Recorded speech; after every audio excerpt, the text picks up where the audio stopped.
I survived a car crash that should have killed me.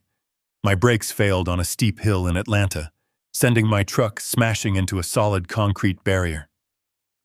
When I woke up in the hospital with a shattered leg, fractured ribs, and a badly bruised spine, I truly thought the worst of my nightmare was over. I thought my daughter Rachel taking me into her beautiful suburban home was a blessing. I thought I was finally safe. But I was dead wrong. Exactly 1 week after I moved in, my 7-year-old granddaughter Lily crept up to my wheelchair. She grabbed my sleeve, her little hands shaking violently. She looked over her shoulder, absolutely terrified, and whispered, "Grandpa, you should not stay here." Then she pulled me toward a dark hallway in the basement. And what I saw behind a locked door made me wish I had died in that car crash. It was a Tuesday afternoon. The massive house my daughter Rachel and her husband Greg owned in the wealthy suburbs of Alpharetta was dead silent. They called it a mansion.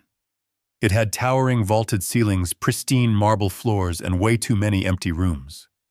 To outsiders, it looked like a palace. To me, it felt much more like a museum, cold and utterly devoid of life. I was sitting in my wheelchair by the large bay window, staring out at the perfectly manicured lawn. My right leg was encased in a heavy plaster cast, propped up awkwardly on the elevated leg rest of the chair. Every time my heart beat, a dull, relentless, throbbing pain echoed deep inside the shattered bones of my leg. I am 71 years old. My name is Rick.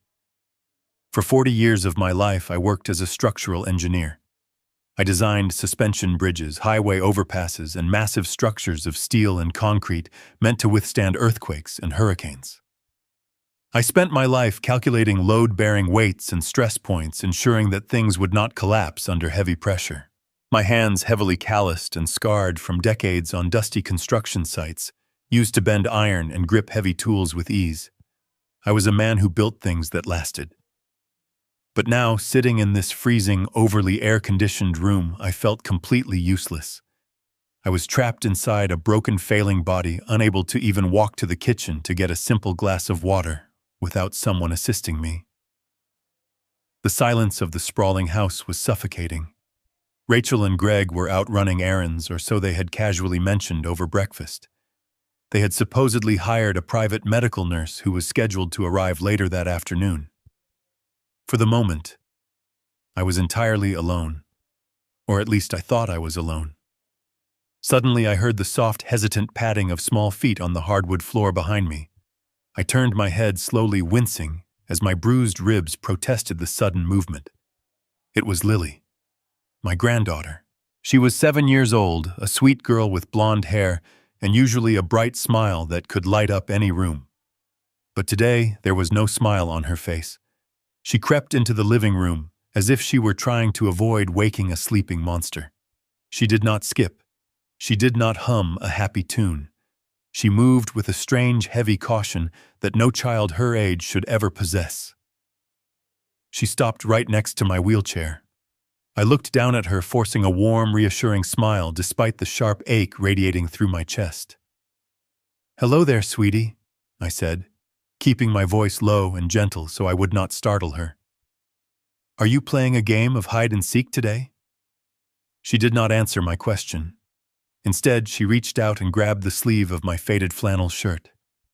Her little fingers were clutching the worn fabric so tightly that her tiny knuckles turned completely white. She leaned in close to my arm, her breath warm and rapid. "Grandpa," she whispered, her voice trembling so badly it broke my heart into pieces. "You should not stay here." I froze completely. The forced smile faded from my face in an instant. I looked deeply into her wide, terrified blue eyes. Children have a very specific look when they are afraid of the dark, or when they think there is a monster hiding under their bed. I raised my own daughter, so I knew that look well. But this was not a childhood fear. This was pure, unadulterated terror. It was the look of someone who had seen something incredibly real and incredibly dangerous. "Lily, what are you talking about?" I asked softly, shifting my weight in the chair. "Is everything okay? Did Mommy or Daddy scold you for something?" She shook her head rapidly, her eyes darting nervously toward the grand staircase in the foyer, as if she expected someone to come marching down at any second. No, she whispered, her voice barely carrying over the hum of the air conditioning. You have to go. You have to leave today. Look, she tugged on my sleeve, again pulling me gently, but firmly, toward the hallway that led to the private residential elevator. Because of my wheelchair, they had told me I was strictly restricted to the main floor. The elevator went down to the expansive basement, a place Greg used for his home office and extra storage. I had never been down there since I arrived. Show me, I said, my voice dropping to a serious whisper. I gripped the metal rims of my wheelchair.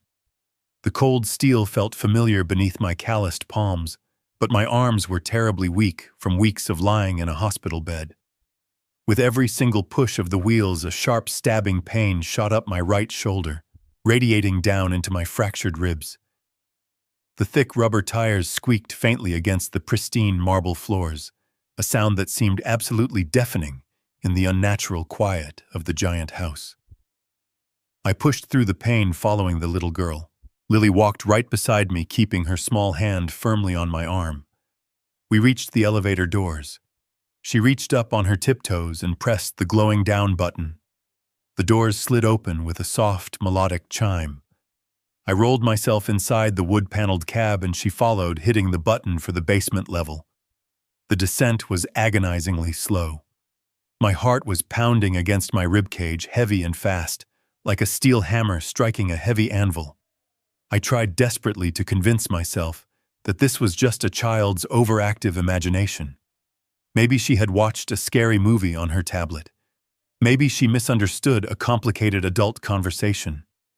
But my gut, the deep instinct honed by decades of anticipating structural failures before they even happened, was screaming at me loudly. Something in this house was deeply, fundamentally wrong. The elevator doors finally opened to the basement. It was not a dark, unfinished cellar with exposed pipes. It was a sprawling, fully finished lower level, with plush gray carpets and bright recessed lighting. The air down here felt significantly cooler, almost sterile, like a hospital corridor. Lily stepped out first. She did not let go of my sleeve.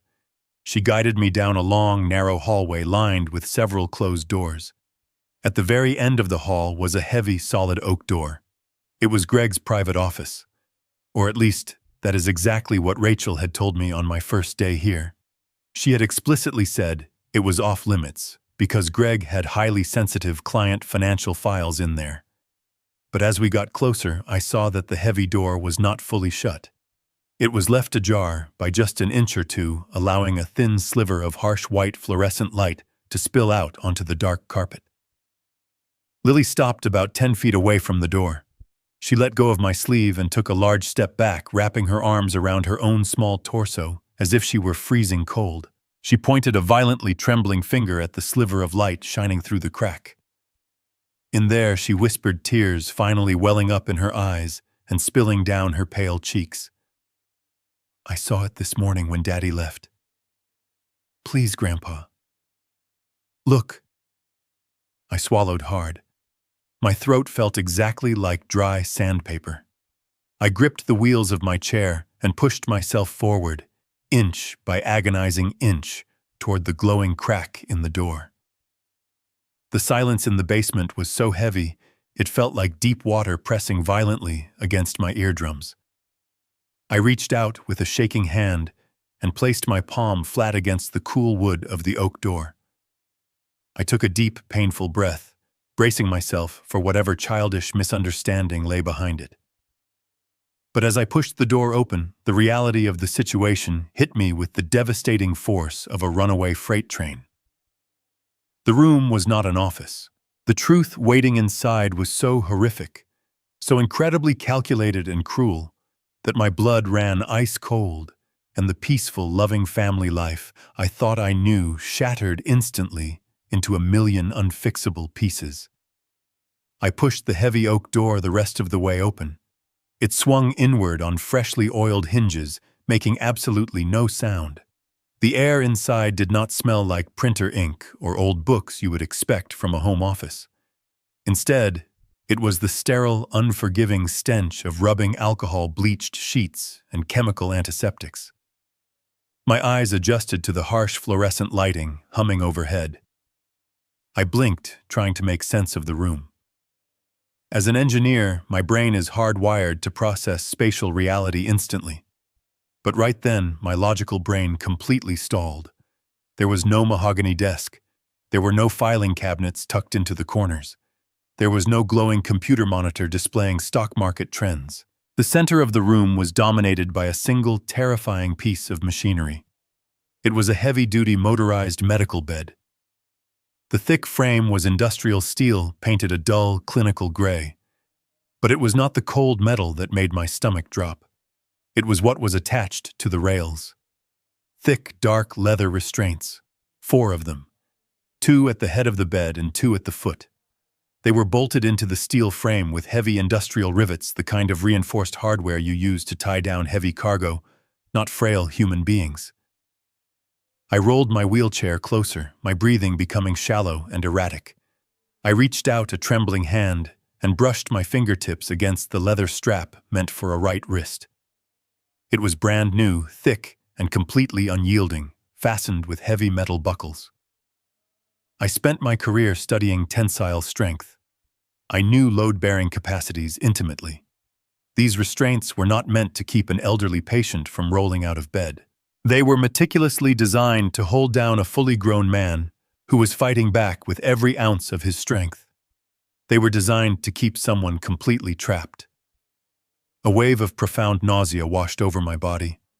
I swallowed hard, trying to keep my breakfast down. Why would Rachel, the little girl I taught to ride a bicycle, have a psychiatric restraint bed hidden in the basement of her luxury home? I tore my eyes away from the bed and looked toward the far wall. A massive 6-foot-wide whiteboard was mounted against the drywall. It was covered in paperwork held up by dozens of small black magnets. I pushed the wheels of my chair forward, ignoring the burning pain shooting up my broken leg. I needed to see what was on that board. As I got within 3 feet of it, the breath left my lungs. The documents were not Greg and his commercial real estate contracts. They were mine. Every piece of paper on that board belonged to me. There were copies of my retirement account statements, my pension payouts, the deed to my house in Atlanta, and my investment portfolio summaries. Someone had gone through my private financial life with a fine-toothed comb. My total net worth, roughly $4.5 million, was circled multiple times in thick black ink at the very top of the board. But it was the writing in bright red marker beneath my bank statements that made the blood freeze in my veins. The handwriting was unmistakably Rachel, and her specific cursive style. I had seen her write birthday cards and grocery lists for 40 years. The red letters spelled out payment deadline October 15th. Right beneath that, in the same bright red marker, were the terrifying words, cognitive decline progressing. My mind spun out of control. Payment. Deadline cognitive decline. I was sharp as a tack. My memory was flawless. I had spent the week feeling slightly foggy, but I had attributed that to the painkillers and the concussion from my car crash. They were tracking a cognitive decline that did not exist. Or worse, a decline they were trying to artificially create. My eyes darted to a small stainless steel medical cart parked next to the head of the bed. On top of the cart sat a silver tray holding several orange prescription pill bottles. I wheeled myself over to the cart, my hands shaking so badly I could barely pick one of the bottles up. I held it up to the fluorescent light. The patient name printed on the label read, Richard Dalton. My name. The prescribing doctor was someone I had never heard of in my life. I rotated the bottle to read the medication name. Haloperidol. 50 milligrams. I may be an old bridge engineer and not a doctor, but my late wife had been a registered nurse for 30 years. I knew enough about medications to know that haloperidol is a high-dose, severe antipsychotic drug. It is used to chemically subdue violent patients suffering from severe schizophrenia or advanced dementia. It is not a painkiller meant for a broken leg. It is a chemical straitjacket. The pieces of the puzzle slammed together in my mind with horrifying clarity. The fogginess I felt every morning, the faint metallic taste in the orange juice Rachel handed me with breakfast every day, the sudden exhaustion that would hit me like a brick wall by noon. They were already drugging me.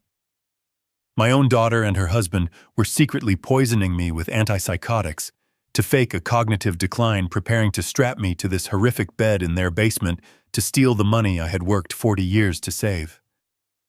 What would you do if you realized your own flesh and blood built a trap for you?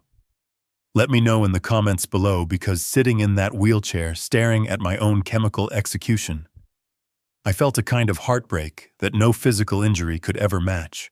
The heavy silence of the basement suddenly shattered as the floorboards creaked violently directly above my head. My son-in-law Greg was walking directly toward the wooden staircase, and I was sitting completely paralyzed right inside his secret prison. Time was up. The rhythmic thud of expensive leather dress shoes echoed through the ceiling directly above me. Thump, thump, thump. It was a sound I recognized instantly. Greg. My son-in-law was home. Judging by the determined weight of his footsteps, he was walking straight toward the foyer staircase leading down to this exact basement. Cold panic pierced through my chest. I had maybe 2 minutes before he reached the bottom. If he found me sitting in this room staring at a psychiatric bed and a whiteboard detailing his plan to steal my life savings, I knew I would never make it out of this house alive. Lily let out a stifled gasp. Her small hands flew up to cover her mouth, her eyes wide with absolute dread. She knew what her father was capable of. I desperately had to get her out of here. I reached out and grabbed her trembling shoulder. "Run quickly upstairs to your room, sweetie," I whispered, keeping my voice steady. "Do not tell him you were down here. Just go." She did not hesitate. She turned and darted down the hallway, her socks sliding silently against the gray carpet. She slipped into the shadows near the back staircase just as the heavy wooden door at the top of the main basement stairs groaned open. I gripped the cold metal rims of my wheelchair. My palms were slick with sweat. I clamped my jaw shut, bracing myself for the immense physical toll this would take on my broken body. I threw my weight backward, pulling the wheels with every ounce of strength I had left. The chair rolled backward out of the terrifying room. I reached out and grabbed the brass handle of the oak door. I pulled it shut, praying the freshly oiled hinges would remain perfectly silent. It clicked into the doorframe with a soft thud. I had to cross 40 feet of open hallway, get into the elevator, and make it to my bedroom before Greg rounded the corner. I began to push. My triceps burned instantly, screaming in protest as they bore the dead weight of the heavy steel chair and my immobilized body. Each thrust of my arms sent a shockwave of pain tearing through my bruised spine and fractured ribs. But the worst pain came from my right leg. The thick plaster cast felt like an anchor made of solid lead. Because of the elevated leg rest, every time the wheels hit even the slightest uneven patch of carpet, the vibration shot straight into my shattered tibia. It felt like someone was repeatedly striking my shin bone with a hot iron hammer. I gritted my teeth so hard my jaw popped. I could not afford to make a single sound. The heavy thud of Greg walking down the wooden stairs grew louder and more distinct. He was taking his time, probably checking his phone, unaware that his sinister plot was unraveling just a few yards away. I reached the elevator doors and slammed the heel of my good left foot against the call button. The wait felt like an absolute eternity. Seconds stretched into hours. Sweat began to pour down my forehead, stinging my eyes and blurring my vision. My heart was hammering against my ribcage so violently that I feared I might have a heart attack right there in the hallway. "Come on," I prayed silently, watching the digital floor indicator above the door. Finally, the metal doors slid open. I threw myself backward, yanking the wheels aggressively to spin the chair around. I reversed into the small cabin and frantically smashed the button for the main floor. The doors began to close just as I heard Greg reach the bottom landing. His leather shoes stepped off the wood and onto the carpet. If he turned his head left, he would see the doors sliding shut. I held my breath, pressing myself far back against the rear wall. The doors snapped shut. The cabin began to slowly ascend. I let out a shaky breath, wiping the stinging sweat from my eyes. But I was not safe yet.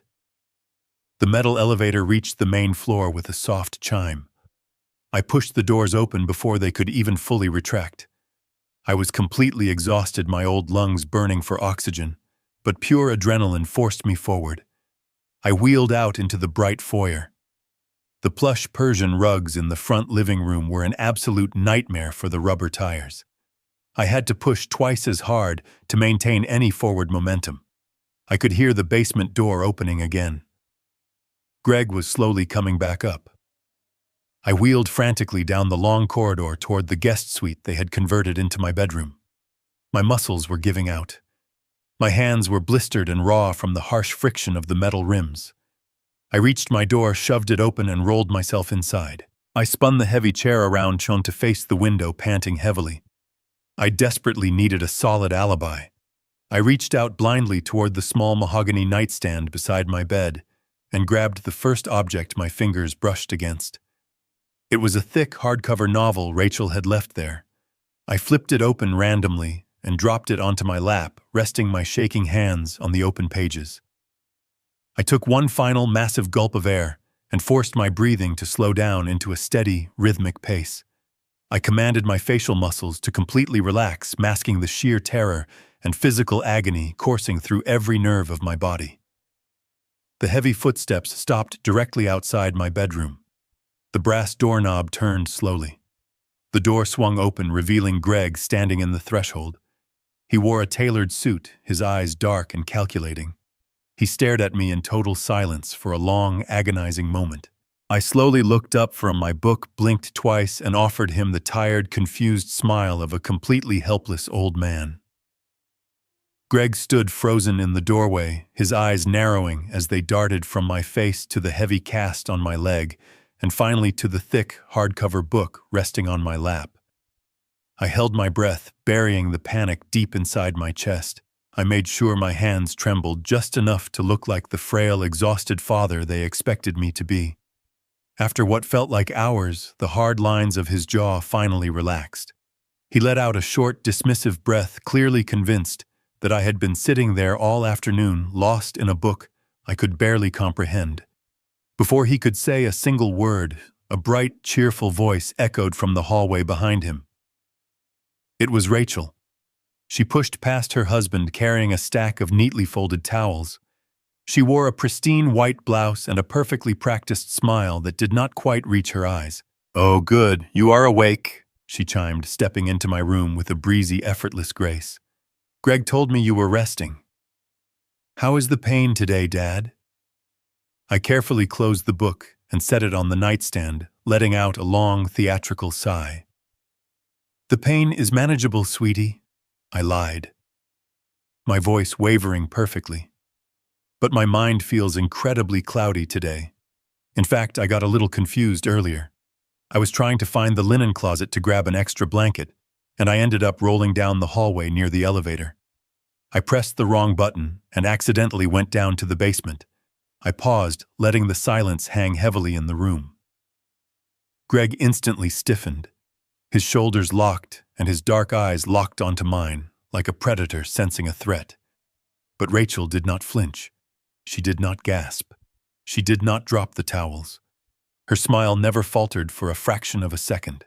She casually set the towels at the foot of my bed and tilted her head, looking at me with an expression of pure, condescending pity.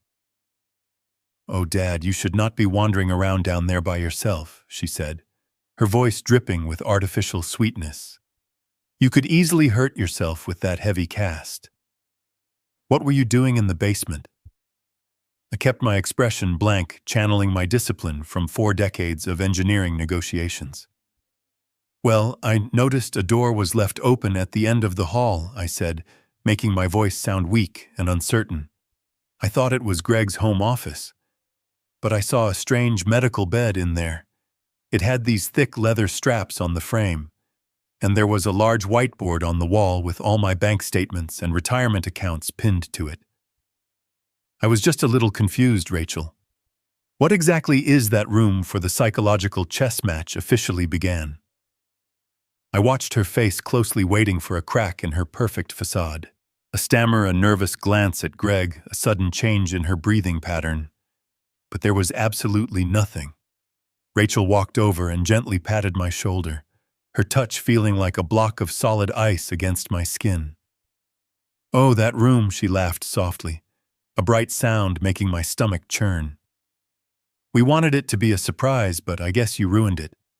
That is your new physical therapy studio, Dad. The doctors said you are going to need intense rehabilitation once that cast comes off. The bed is specially designed for resistance training. Those straps are actually just heavy-duty tension bands to help you stretch your atrophied muscles safely without falling." She looked me dead in the eye, her gaze steady and warm. I stared back at her, internally reeling from the absolute perfection of her lie. She was smooth. She was terrifyingly convincing. If I had not seen the high-dose antipsychotic medication sitting on that cart, I might have actually believed her. "And what about the whiteboard with my financial documents?" I asked, forcing a small, confused chuckle. It looked like a bank vault down there. Greg stepped forward, his hands deep in his tailored trousers. His smooth voice perfectly matched his wife's performance. "That is just me trying to keep your life organized, Richard," he said calmly. "With your hospital bills and ongoing insurance claims, things are just getting complicated. We pinned your statements up there to build a clear budget strategy. We want your retirement fund completely protected while you heal. Your cognitive state has been a bit foggy since the accident, so we are handling the heavy lifting for you. There is absolutely nothing to worry about. Nothing to worry about." The words echoed in my mind like a cruel joke. I looked at Rachel, my only child. I looked at the delicate features of her face, the face I had kissed goodnight 1,000 times. Suddenly, a vivid memory flashed behind my eyes.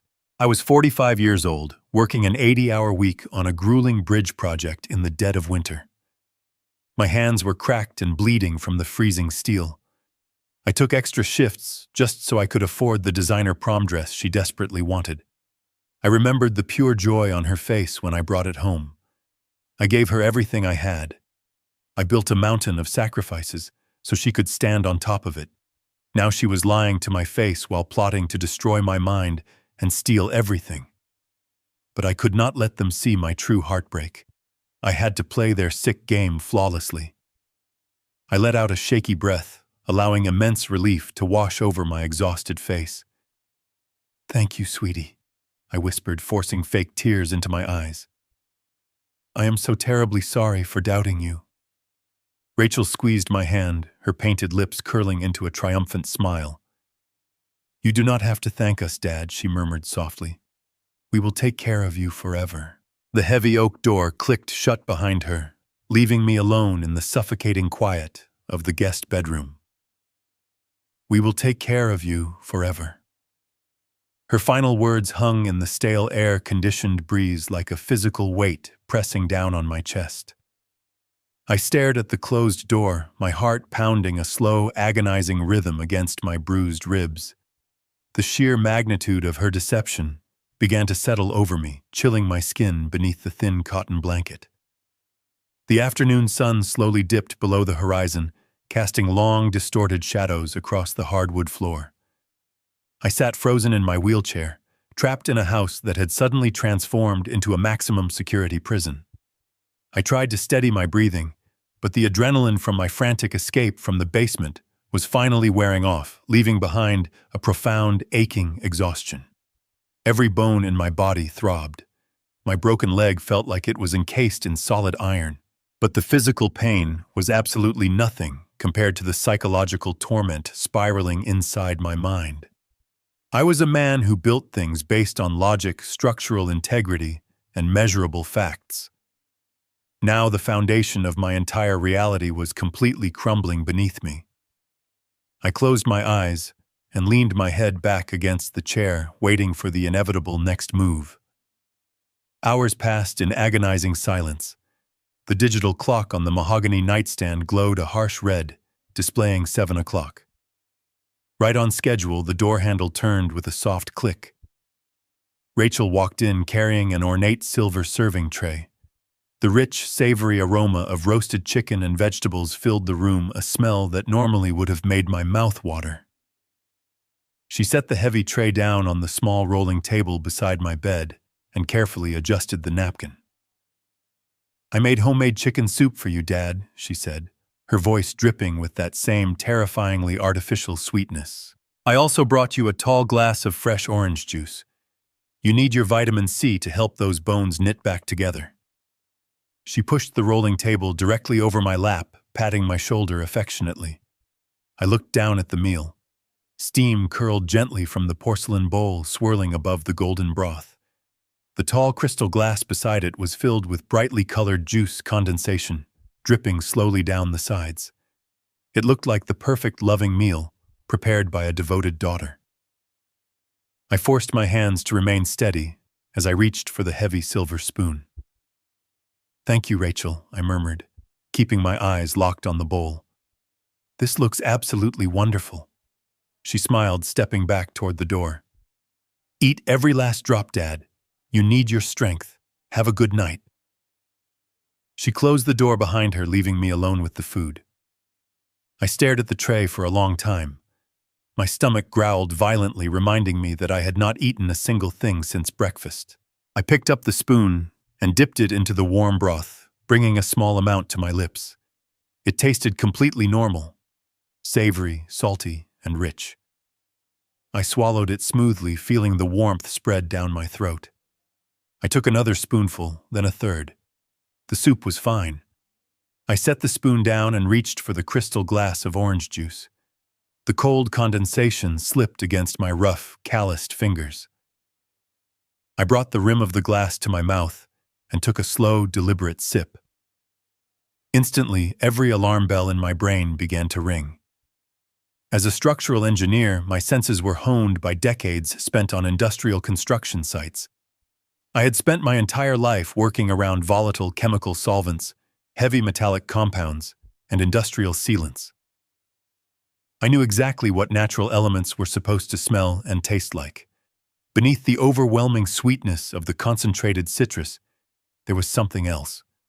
It was faint, incredibly subtle, but undeniably present.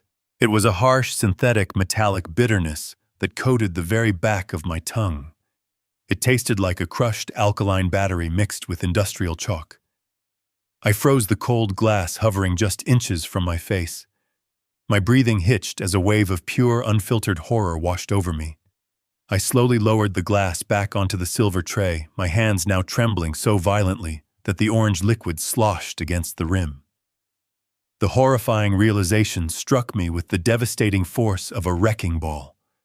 The heavy brain fog I had been struggling with every single morning, the terrifying memory lapses where I could not remember conversations from just hours before, the profound, debilitating exhaustion that kept me chained to this wheelchair, unable to even lift my own arms by mid-afternoon. The doctors at the hospital had told me the mild concussion would cause headaches, not complete cognitive failure. I had spent the entire week believing that my brain was naturally failing me, that the violent car crash had permanently damaged my mind. But it was all a manufactured lie. It was not a concussion. It was not old age. It was the haloperidol, the heavy-dose antipsychotic medication I had seen downstairs on the medical cart. My own daughter, the child I had cradled in my arms and protected from every harm in the world, was systematically crushing pills and dissolving them into my daily drinks.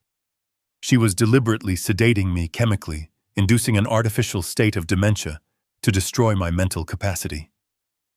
The sheer cruelty of her plan paralyzed my heart. She wanted to erase my dignity, to reduce me to a drooling shell so she could easily take legal control over my life. She was manufacturing a medical crisis to justify locking me in that basement bed forever. Every sip of juice I consumed over the past 7 days was slowly poisoning my nervous system. I stared at the bright orange liquid, feeling a sickening surge of betrayal burn through my chest. I was completely trapped. I was completely alone. But I refused to be a victim in my own family's twisted game. The initial shock began to morph into a deep, burning anger. I looked at the tray. If Rachel came back and found the soup untouched and the juice full, she would know I suspected something. I had to play the part of the obedient, fading father perfectly. I wheeled my chair slowly toward the corner of the room where a large decorative potted ficus tree stood. It was a massive ceramic pot filled with dark, loose soil. I picked up the crystal glass with shaking hands, leaning over the edge of the pot. I poured the poisoned orange juice directly into the dirt, watching the thick liquid seep into the roots. I did the same with the chicken soup, burying the meat and vegetables deep beneath the topsoil so it would not smell. I left just a tiny amount of broth at the bottom of the bowl and a few drops of juice in the glass, making it look as though I had eagerly consumed every last bit. I pushed my wheelchair back to the center of the room, parked it by the bed, and waited for the night to fall. When Rachel finally came back to collect the tray, she smiled brilliantly, praising me for having such a healthy appetite. I nodded sluggishly, closing my eyes and letting my head loll to the side, pretending the heavy sedatives were already pulling me under. She turned off the main lights, leaving only the dim glow of the hallway, and gently pulled the door shut. The lock clicked. As soon as the sound echoed through the room, I opened my eyes. The darkness was absolute, but my mind was beginning to spark with a brilliant, terrifying clarity. For the first time in 7 agonizing days, my body was not processing a fresh dose of heavy antipsychotic medication. The hours crawled by in painful silence. Around 2 in the morning, the physical withdrawal began. A cold sweat broke out across my forehead. My hands trembled violently, and a dull, throbbing ache radiated through my skull as my brain fought to flush the residual chemicals from my bloodstream. I gripped the thick fabric of my bedsheets, grinding my teeth against the nausea. I would not call out for help. I would not give them the satisfaction of seeing me break. By the time the faint gray light of dawn began to creep through the window blinds, the heavy, suffocating fog that had clouded my thoughts for a week was finally gone. My mind was sharp. The sluggish confusion was replaced by the cold, calculating precision of a structural engineer. I lay there in the quiet room, staring at the ceiling, and began to analyze my situation the exact same way I would analyze a collapsing bridge. Every structural failure has a root cause. You just have to follow the cracks. If Rachel and Greg were willing to chemically lobotomize me to steal my retirement funds, what else were they capable of? The realization hit me like a physical blow to the chest.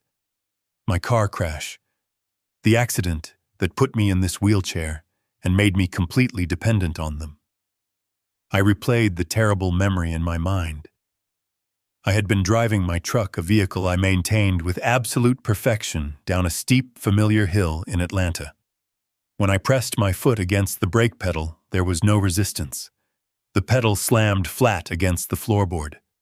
The brake lines had completely failed, sending me crashing into a solid concrete barrier at 60 miles an hour. The police report had called it a catastrophic mechanical failure. I had believed them. But brake lines on a well-maintained truck do not just spontaneously fail. They have to be cut. They have to be tampered with. Greg owned a commercial real estate business that was constantly bleeding money. He had access to my garage. He knew exactly when I took my weekly drive down that steep canyon road. The crash was not an accident.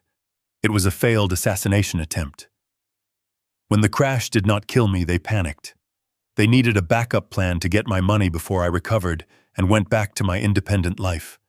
So they brought me into their home, locked me in a guest room, and started poisoning my food to legally declare me incompetent. The sheer magnitude of their evil was breathtaking. They wanted me dead, and when that did not work, they decided to bury me alive inside my own mind. I was a burden they wanted to erase completely from this earth, but they wanted to squeeze every last dollar out of my suffering first. Have you ever been betrayed by the person you protected your whole life? Have you ever looked into the eyes of someone you loved and realized you were staring at a stranger who wanted to destroy you? Let me know in the comments below. Because I promise you, the isolation of that moment is a darkness I would not wish on my worst enemy. But they made one massive, fatal miscalculation. They thought I was just a weak, broken old man who would quietly fade away into the shadows. They forgot who I really was. I spent 40 years calculating the breaking point of steel and concrete. I knew exactly how to dismantle a massive structure piece by piece until the whole thing came crashing down. I was no longer a helpless victim trapped in a wheelchair. I was an engineer, and it was time to systematically demolish the lives of the people who tried to bury me. Their entire plan relied on my silence. They believed I was trapped. They truly believed I was at their mercy. But they were wrong. I was awake. I was angry. And I was going to teach them a devastating lesson they would never forget. The hunt had officially begun. The morning sun filtered through the heavy bedroom blinds, casting thin, pale lines of light across my blankets.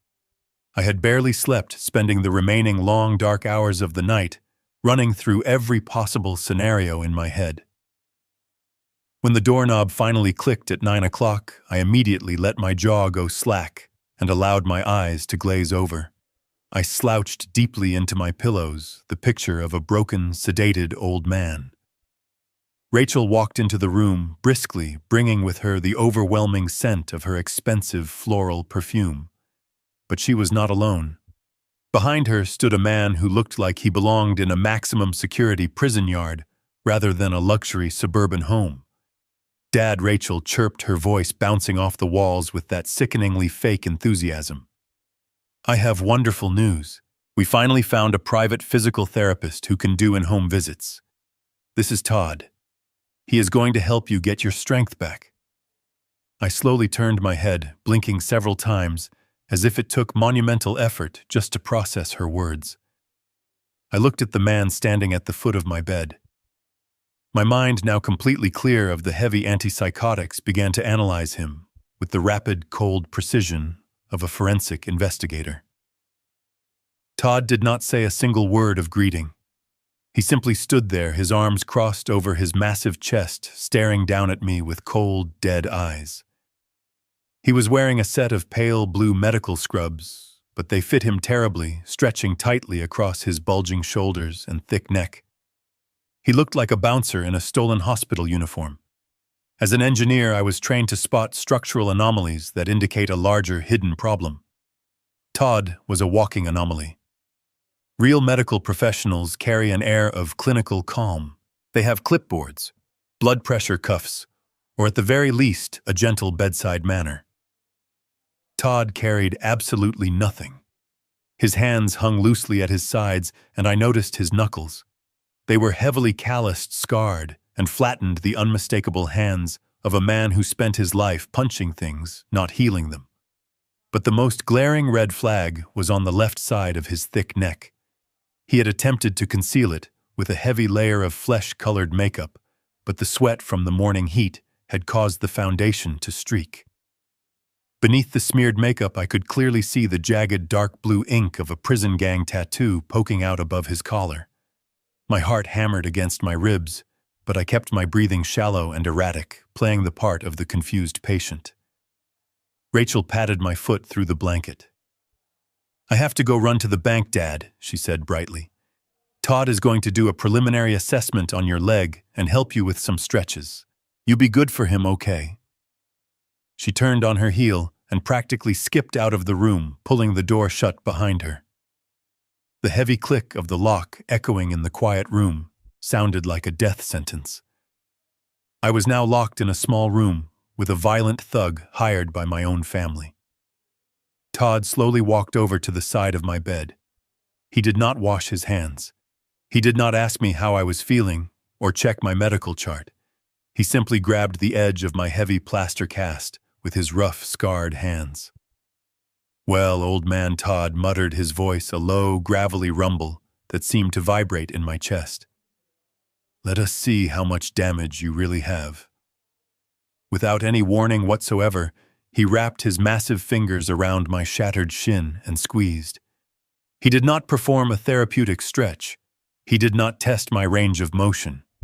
He dug his thick thumbs directly into the soft tissue just above my fracture line and applied a brutal, deliberate pressure. The pain was instantaneous and absolutely blinding.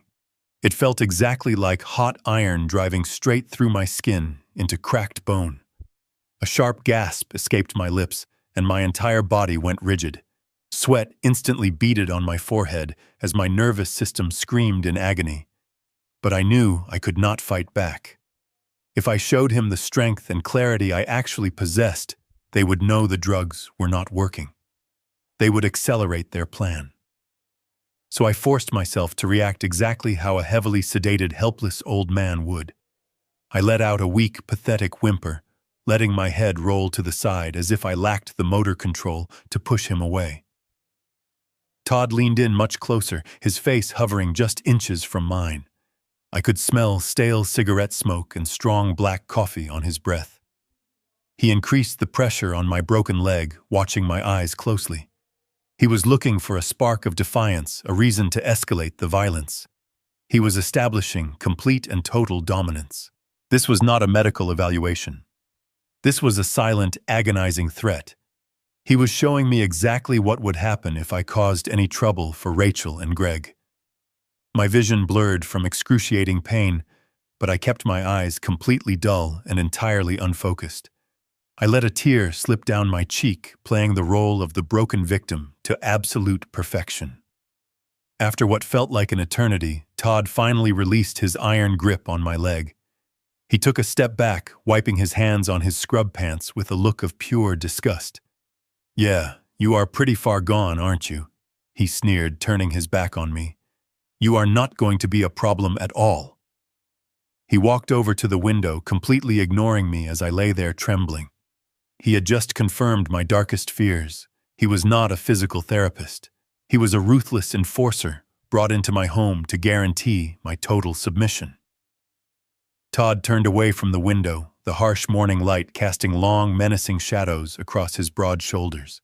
He walked slowly back to the side of my bed, the heavy thud of his boots echoing like a ticking clock in the quiet room. He did not bother to adjust the pillows or offer a comforting word. Instead, he grabbed my right ankle, his scarred fingers digging into the sensitive skin just below the edge of the plaster cast. He lifted my leg a few inches off the mattress, sending a fresh wave of blinding pain shooting up my spine. But this time I was ready. I buried the urge to scream, letting my jaw hang loose and allowing my eyes to drift toward the ceiling, perfectly mimicking the vacant stare of a heavily sedated patient. "All right, Richard," Todd muttered, his voice dropping into a low, conversational tone that completely contradicted the brutal pressure he was applying to my fractured bones. "Rachel tells me you used to be a pretty smart guy. Built bridges or something, right? You probably made a lot of money doing that." I let out a weak, sputtering cough, turning my head slowly to look at him. "Bridges," I mumbled, my voice trembling and thick as if my tongue were swollen. "Yes. Steel, heavy steel, we built them strong." Todd chuckled, a dark, humorless sound that rattled in his throat. He twisted my ankle slightly, just enough to make me gasp. "Yeah, well, steel rusts, old man. Speaking of heavy things, your daughter mentioned you have a nice big safe back at your house in Atlanta. Said you keep all your important papers in there. She is trying to help you organize your life, but her memory is a little fuzzy." What was the combination to that safe again? My heart raced, but my expression remained entirely blank. The safe in my master bedroom in Atlanta contained my original will, the deeds to several properties, and the physical bearer bonds I had purchased decades ago. If they got into that safe, they could liquidate hundreds of thousands of dollars before the conservatorship was even finalized. I stared at Todd, letting a thin trail of saliva pool at the corner of my mouth. "Safe," I repeated slowly, blinking, as if trying to grasp the concept of the word. "The green safe." Todd leaned in closer, his stale breath washing over my face. "Yeah, the green safe. Give me the numbers, Richard." Make things easy on yourself.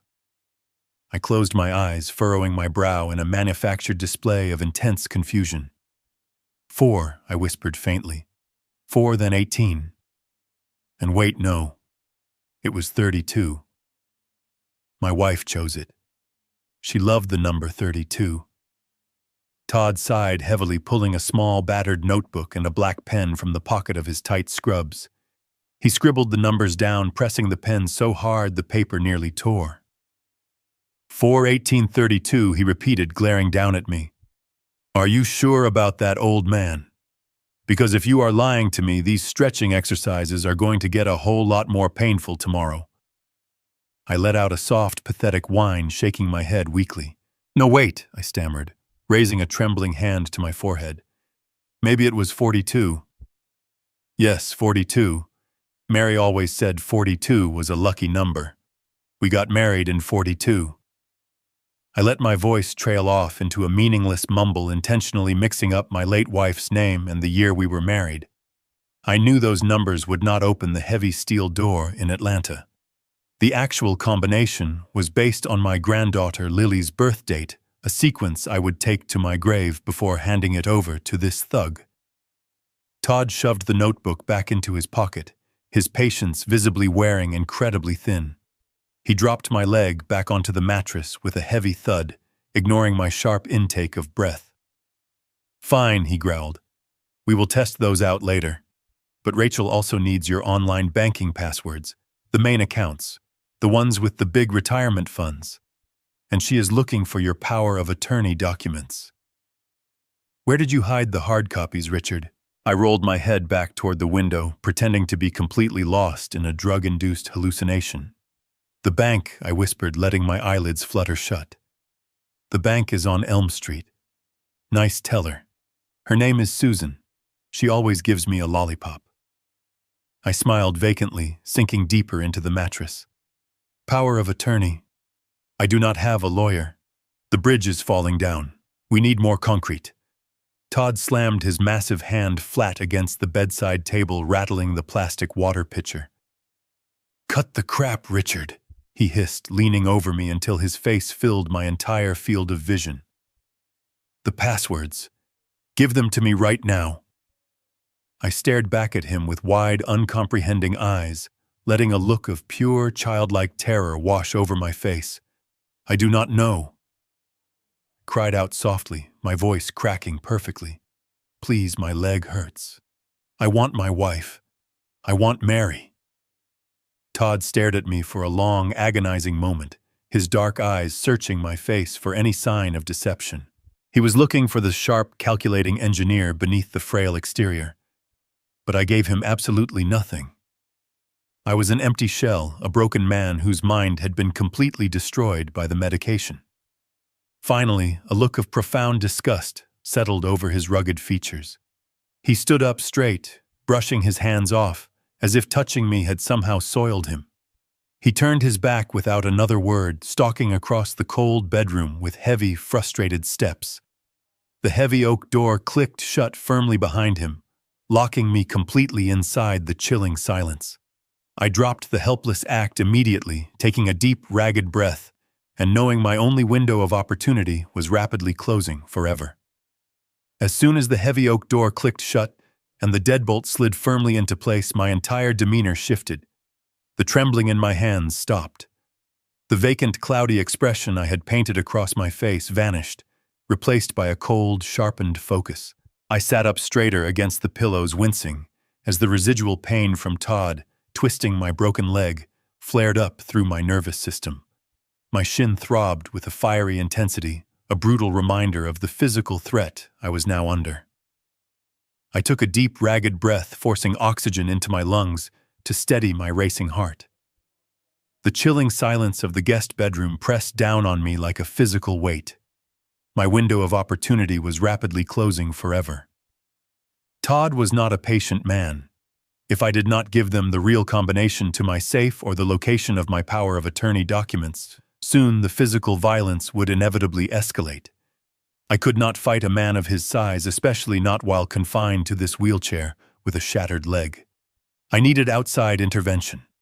I needed legal and physical protection before Tuesday arrived, and the conservatorship was finalized in front of a judge. I reached over to the mahogany nightstand, opening the top drawer as quietly as I possibly could. My smartphone was resting inside, right next to the thick hardcover book I had used as a prop yesterday. I pulled the phone out the cool metal casing, feeling like a lifeline in my calloused palm. I unlocked the screen and immediately tapped on my contacts, scrolling down until I found the name Bradley Pierce. Bradley had been my trusted estate lawyer and close personal friend for over 2 decades. We had played golf together. He knew my financial portfolio inside and out, and more importantly, he knew I was not suffering from any form of cognitive decline. If I could just get him on the phone, if I could just explain the psychiatric bed in the basement and the haloperidol they were sneaking into my food, he would send the police to this house within 10 minutes. I tapped the green call button and lifted the phone to my ear, my chest tight with desperate anticipation. I waited for the familiar ringing sound. I waited for the automated voice of his receptionist. But there was absolutely nothing. The line was completely dead. I pulled the phone away from my ear and stared down at the brightly lit screen. In the top right corner, where there should have been 4 solid bars of cellular reception, there was only a small gray circle with a diagonal line through it. The words "No service" hovered ominously at the top of the display. A cold knot formed tightly in the pit of my stomach. This made absolutely no sense. Alpharetta was a highly developed, affluent suburb. The cell towers were everywhere. I had full reception the day Rachel drove me home from the hospital. I tapped the screen frantically, trying to force the phone to search for a network signal. I toggled the airplane mode on and off, praying it was just a temporary software glitch. The gray circle remained. I was completely disconnected from the cellular network. Panic began to claw at the edges of my mind, but I forced it down, relying on my engineering background to find a logical workaround. If the cellular network was down, I could still use an internet connection to send Bradley an emergency email or make a wireless call. I opened the settings menu on my phone and navigated to the wireless networks page. The household network, which Rachel had proudly named the Mansion Hub when I first arrived, was listed right there. But there was a small lock icon next to it, and my phone was refusing to connect. I tapped the network name, and a prompt appeared on the screen asking for the password.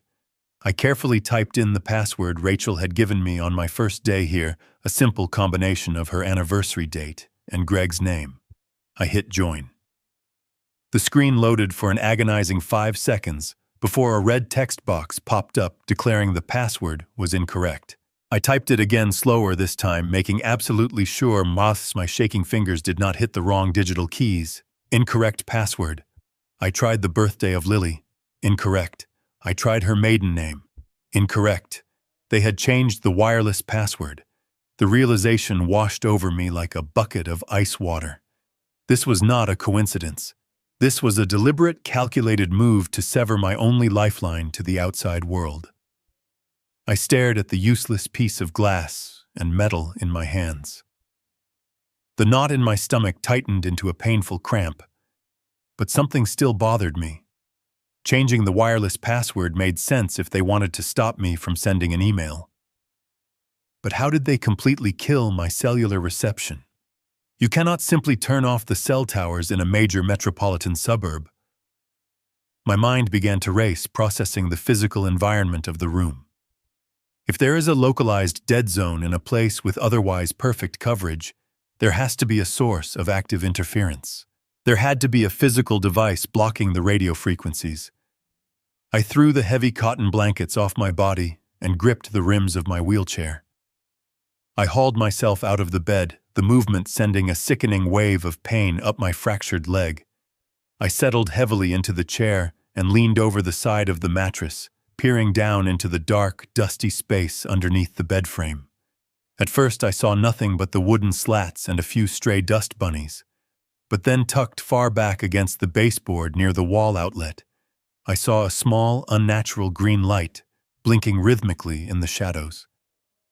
I had just discovered my very own private digital prison. I stared at the blinking green light, the realization washing over me like freezing water. It was a commercial signal jammer, the kind you plug into a wall outlet to block all cellular frequencies within a 50-foot radius. My instinct was to rip the device out of the socket and smash it against the hardwood floor. But I forced my hands to remain on the arms of my wheelchair. If I unplugged it, Greg would receive an alert on his phone. The sudden network restoration would tell them what I had done, and my cover as a helpless old man would be blown. I had to leave the jammer where it was. I pulled myself into a seated position, my broken leg throbbing with every single beat. I was isolated in a digital void, surrounded by people who wanted to destroy me. But as panic subsided, a stubborn resilience took root in my mind. I am an engineer. I have spent my life solving impossible problems under pressure. When a load-bearing pillar fails, you do not wait for the bridge to collapse. You find a secondary support system. You build a workaround. I scanned the guest bedroom, my eyes darting across the elegant furniture. I needed a secondary line of communication, something that did not rely on the local wireless network. I gripped the cold metal rims of my wheelchair and wheeled myself slowly toward the far corner of the room, where Rachel had dumped a pile of my belongings the day I was discharged. There were cardboard boxes filled with clothes, a stack of old books, and sitting at the very bottom, half hidden under a blanket, was my old leather tool bag. It was a heavy, battered thing made of thick cowhide, scarred by decades of exposure to harsh weather and construction sites. Seeing it sitting there in this sterile mansion felt like running into an old friend. I reached down, gritting my teeth as muscles in my lower back screamed in protest, and managed to hook my fingers under the brass buckle. I hauled the bag up onto my lap. The familiar smell of worn leather and metallic dust hit my nose, grounding me instantly. Rachel had packed this bag from my house, assuming it just contained old wrenches she could throw away later. She had absolutely no idea what this bag really represented. Back when I was managing major infrastructure projects, corporate espionage was a real threat. Rival contractors were always trying to get a look at our bids and sensitive blueprints. To protect my work, I had customized this bag myself. I ran my calloused fingers along the bottom interior of the bag, pushing aside a few rusty tools and a heavy tape measure. I pressed down firmly on the thick leather lining covering the base. With a satisfying click, the concealed magnetic latch released. I carefully lifted the false bottom, revealing a hidden compartment that was barely an inch deep. Resting silently in the dark space wrapped in a protective layer of foam was an older generation tablet computer. It was a rugged industrial-grade iPad I used specifically for remote job sites, places deep in the mountains, where standard cellular towers simply did not reach. Because my work required constant communication with government inspectors, this tablet was not equipped with a normal commercial SIM card. It was hardwired with a specialized prepaid data plan that operated on an alternative low-frequency industrial band. I pulled the tablet from its foam casing. It was cold to the touch and heavy in my hands. The screen was covered in a thick layer of dust, and a hairline crack spiderwebbed across the top left corner. I wiped the glass clean with my sleeve, my breath catching in my throat as I searched for the power button on the side. I pressed it down, holding it for 3 agonizing seconds. At first, nothing happened. The screen remained pitch black. I closed my eyes, a heavy weight settling over my chest. The battery was probably completely dead. It had been months since I last charged it.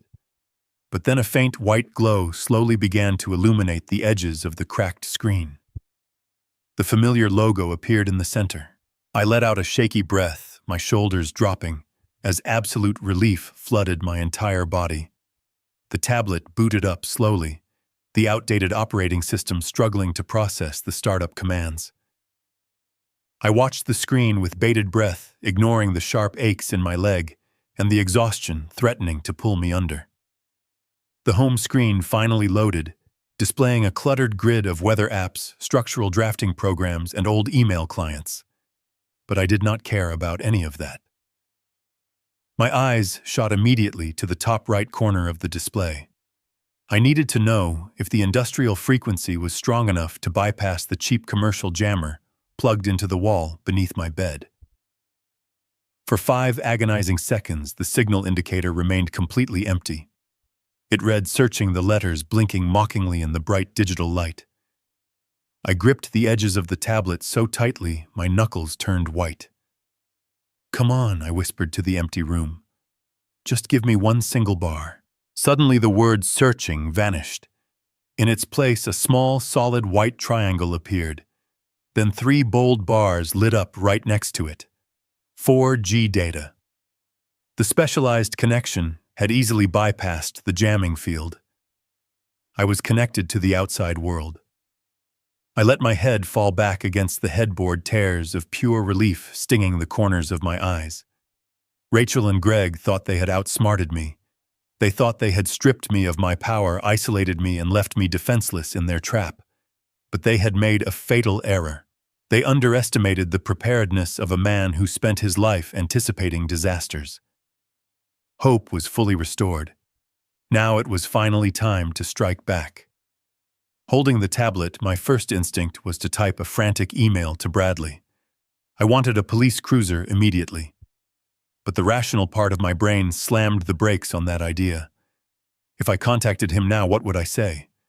I would claim my daughter is poisoning me and a thug is threatening my legs.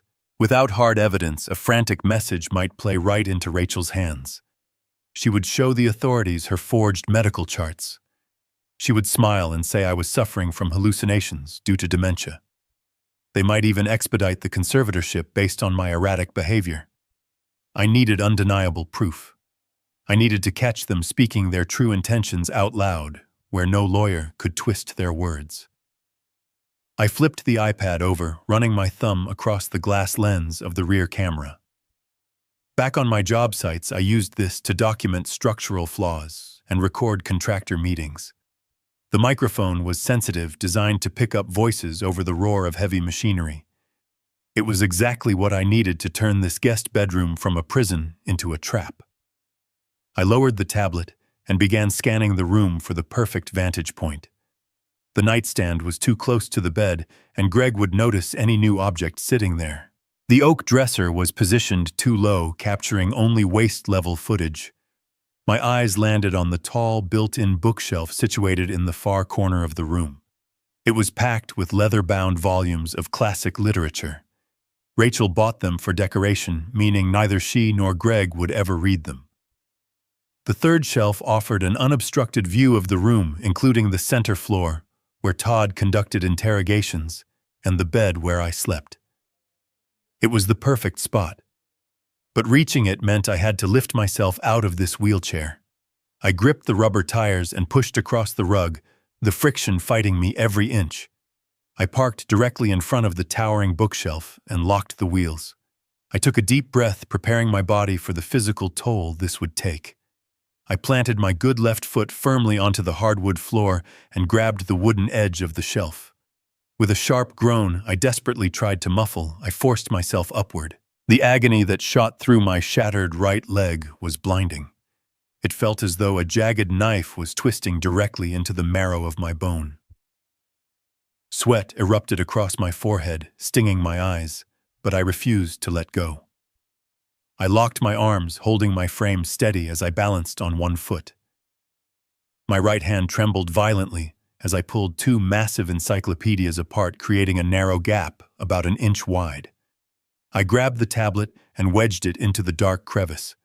Placing it there was not enough. I had to think like an engineer. If the tablet was perfectly vertical, the camera would simply record the opposite wall near the ceiling. I needed a downward angle. I reached into the pocket of my flannel shirt and pulled out a folded piece of cardboard I saved from a tissue box. I wedged the cardboard beneath the top edge of the tablet, tilting the device forward at a precise 20-degree angle. I checked the alignment, making sure the tiny camera lens was positioned perfectly between the spines of the heavy books, completely invisible from the room. Next, I had to address the battery. The device held a 50% charge which would not last the night if it was continuously recording high-definition video. I carefully lowered myself back into the wheelchair, my breathing ragged and heavy. I wheeled back over to my battered tool bag, digging my hands deep into the main compartment until my fingers brushed against a rectangular block. It was an industrial power bank fully charged and capable of running the tablet for at least 48 hours. I grabbed a charging cable, wheeled back to the shelf, and endured the excruciating pain of standing up a second time. I plugged the cable into the tablet, routing the wire carefully behind the books so it was hidden from view, and tucked the power bank out of sight. Everything was physically in place. I reached into the narrow gap, my thick fingers lightly pressing against the glass screen. I opened the camera application, verified the wide-angle view captured the entire room, and switched it over to the video mode. My heart hammered against my bruised ribs as I pressed the red circular button. A counter appeared at the top of the screen, the numbers quietly ticking upward. 001. 002. The trap was officially active. I adjusted the screen brightness down to the absolute lowest setting, ensuring no unnatural glow would reflect off the surrounding books in the dark. I pushed the heavy encyclopedias closer together until only a microscopic sliver of the lens was exposed to the room. I carefully wiped my fingerprints off the polished wood of the shelf using my shirt sleeve, leaving absolutely no trace of my interference. I lowered myself back down into the wheelchair, for the final time, my muscles screaming in absolute exhaustion. My shirt was soaked with cold sweat, and the throbbing in my fractured leg was so intense it made my vision blur at the edges. But as I rolled my chair back to the center of the room, positioning myself near the edge of the bed, a deep sense of control washed over me. I was no longer a blind victim waiting for the slaughter. I was the architect of their downfall. I let my head drop back against the cushions, closing my eyes and forcing my breathing to slow into a weak, rhythmic pattern. The camera was rolling. Now I just needed my captors to return and give me the rope they would ultimately use to hang themselves. The silence in the room was absolute, save for the faint ticking of the wall clock. I sat perfectly still in the wheelchair, my eyes fixed on the heavy oak door. I had set the trap, but a trap is entirely useless without bait. To catch predators like Rachel and Greg, the bait had to look completely helpless and thoroughly broken. I had to convince them that their poisonous chemical cocktail had finally eroded the last foundations of my mind. I needed them to believe the Richard Dalton they knew, the strong engineer who built bridges and provided for his family, was completely gone. I needed to give a performance so pathetic it would strip away whatever caution they had left. I wheeled my chair closer to the mahogany nightstand. Resting beside the digital clock was a tall plastic pitcher filled with ice water. I reached out, my calloused fingers wrapping tightly around the condensation-slicked handle. I stared at the clear liquid, a sickening knot forming in my stomach. What I was about to do went against every instinct of pride I had cultivated over 71 years. I was a man who prided himself on his dignity. I had always stood tall even in the face of brutal labor and immense personal loss. To deliberately humiliate myself to reduce my existence to that of a soiled burden felt like tearing off a piece of my own soul. I closed my eyes, fighting a wave of burning shame. But then I remembered the heavy leather restraints bolted to the steel bed in the basement. I remembered the red marker charting my artificial cognitive decline. Dignity would not save my life. Survival required profound sacrifice. I lifted the heavy pitcher. My hands shook not from weakness, but from pure resolve. I tilted the plastic spout toward my lap and let the freezing water pour directly onto my thighs. The ice-cold liquid soaked instantly through the thin fabric of my gray sweatpants, chilling my skin and pooling uncomfortably beneath me on the padded seat. I let out a sharp gasp at the sudden cold, letting the water drip down the chair and splatter onto the polished hardwood floor. I carefully set the nearly empty pitcher back onto the nightstand, making sure it looked exactly as if my trembling hands had dropped it in utter confusion. I slumped heavily back against the cushions, letting my shoulders cave inward and allowing my chin to rest weakly against my chest. I did not have to wait very long. The muffled sound of Rachel speaking to Greg echoed from the hallway, followed by the sharp clicking of her designer heels approaching my door. The brass handle turned with a loud click, and the heavy door swung open. Rachel stepped into the room, a stack of freshly sorted mail in her hands. The moment her eyes landed on me, I sprang the trap. I let out a loud, pathetic, trembling wail. It was a sound I had not made since the devastating night my wife passed away. "Mary." I cried out, my voice cracking and echoing off the walls with raw, manufactured desperation. "Where is Mary? I want my wife! Please, where did she go?" Rachel stopped dead in her tracks. The fake, cheerful smile she usually wore for me vanished in an instant. She did not rush to my side. She did not drop the mail to comfort her grieving father. Instead, she took a slow step backward, her eyes darting from my tear-streaked face down to the puddle of water, spreading slowly across the hardwood floor. I watched her expression shift through the hidden lens of my own tearful eyes. There was no sympathy. There was no pity. There was only a profound, naked disgust. Her upper lip curled into a sneer, and she instinctively pinched the bridge of her nose as if the sight of me offended her senses. I continued to sob, letting a thick strand of saliva slip from the corner of my mouth, my hands grasping weakly at the empty air. "Mary," I whimpered, rocking violently back and forth. "Tell her to come home. It is getting dark." Rachel turned her head toward the open doorway. "Greg," she called out, her voice flat, cold, and devoid of human emotion. "Get in here right now." Heavy footsteps rushed down the hallway, and Greg appeared in the doorframe. His brow furrowed in annoyance. He looked at Rachel, then followed her disgusted gaze down to my soaked pants and the dripping wheelchair. He let out a harsh, mocking breath, crossing his arms. I kept crying, raising my trembling hands to shield my face, pretending I was terrified of his presence. "Who are you?" I wailed, shrinking back into the seat.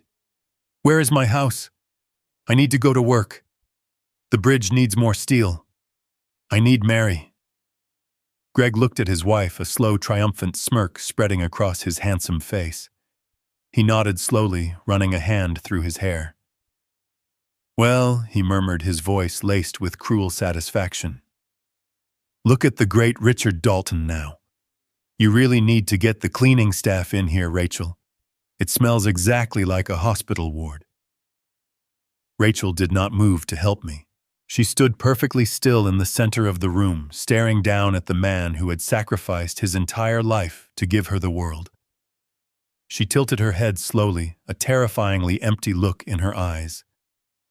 "It is fine," she replied, her voice echoing clearly in the quiet room, captured perfectly by the hidden microphone on the bookshelf behind me.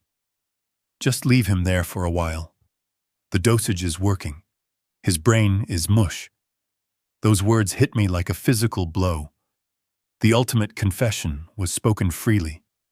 The deep humiliation burned my chest, but I swallowed the bitter betrayal, locking my intense anger safely behind a mask of total defeat.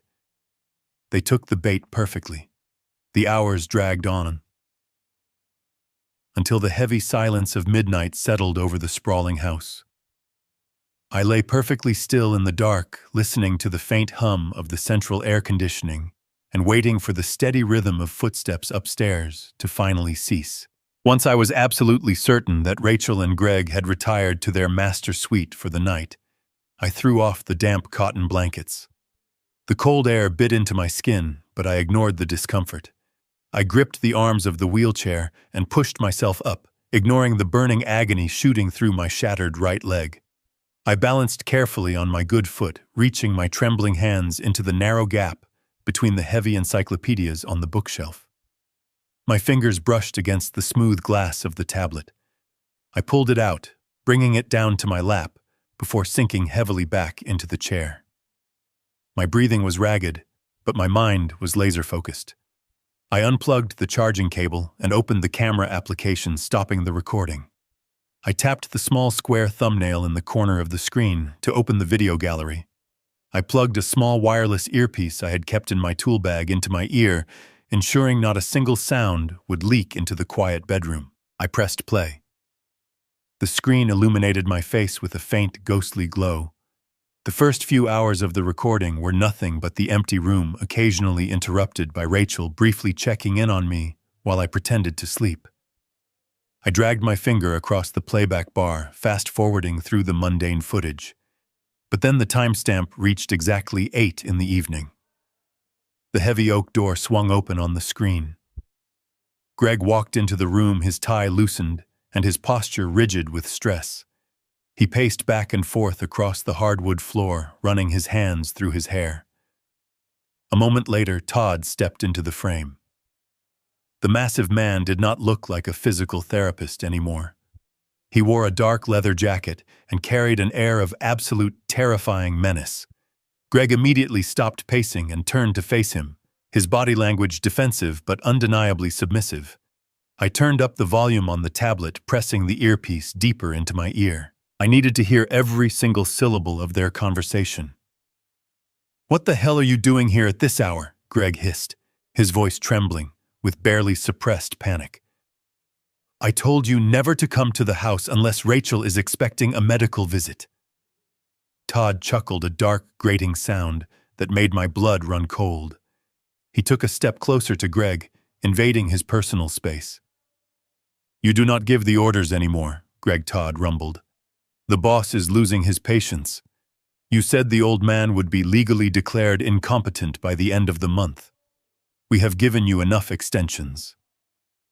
"My commercial real estate firm is completely bankrupt," Greg fired back, his voice cracking with desperation. "I cannot magically make the money appear.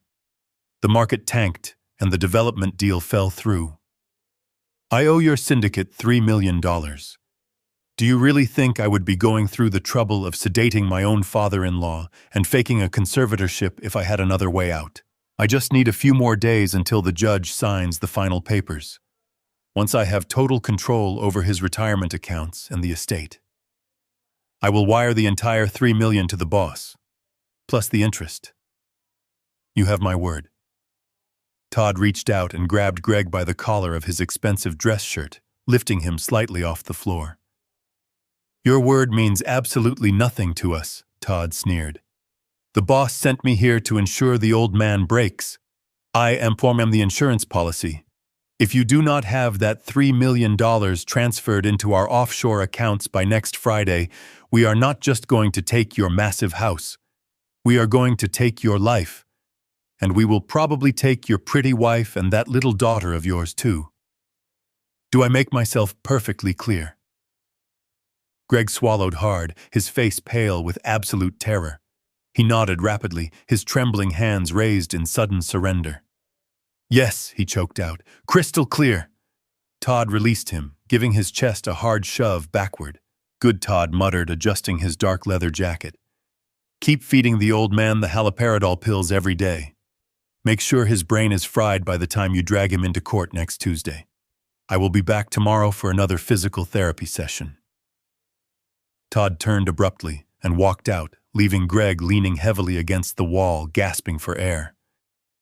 I paused the video, the image of my terrified son-in-law frozen on the screen. A heavy, suffocating silence filled the dark bedroom as the magnitude of the truth crashed down.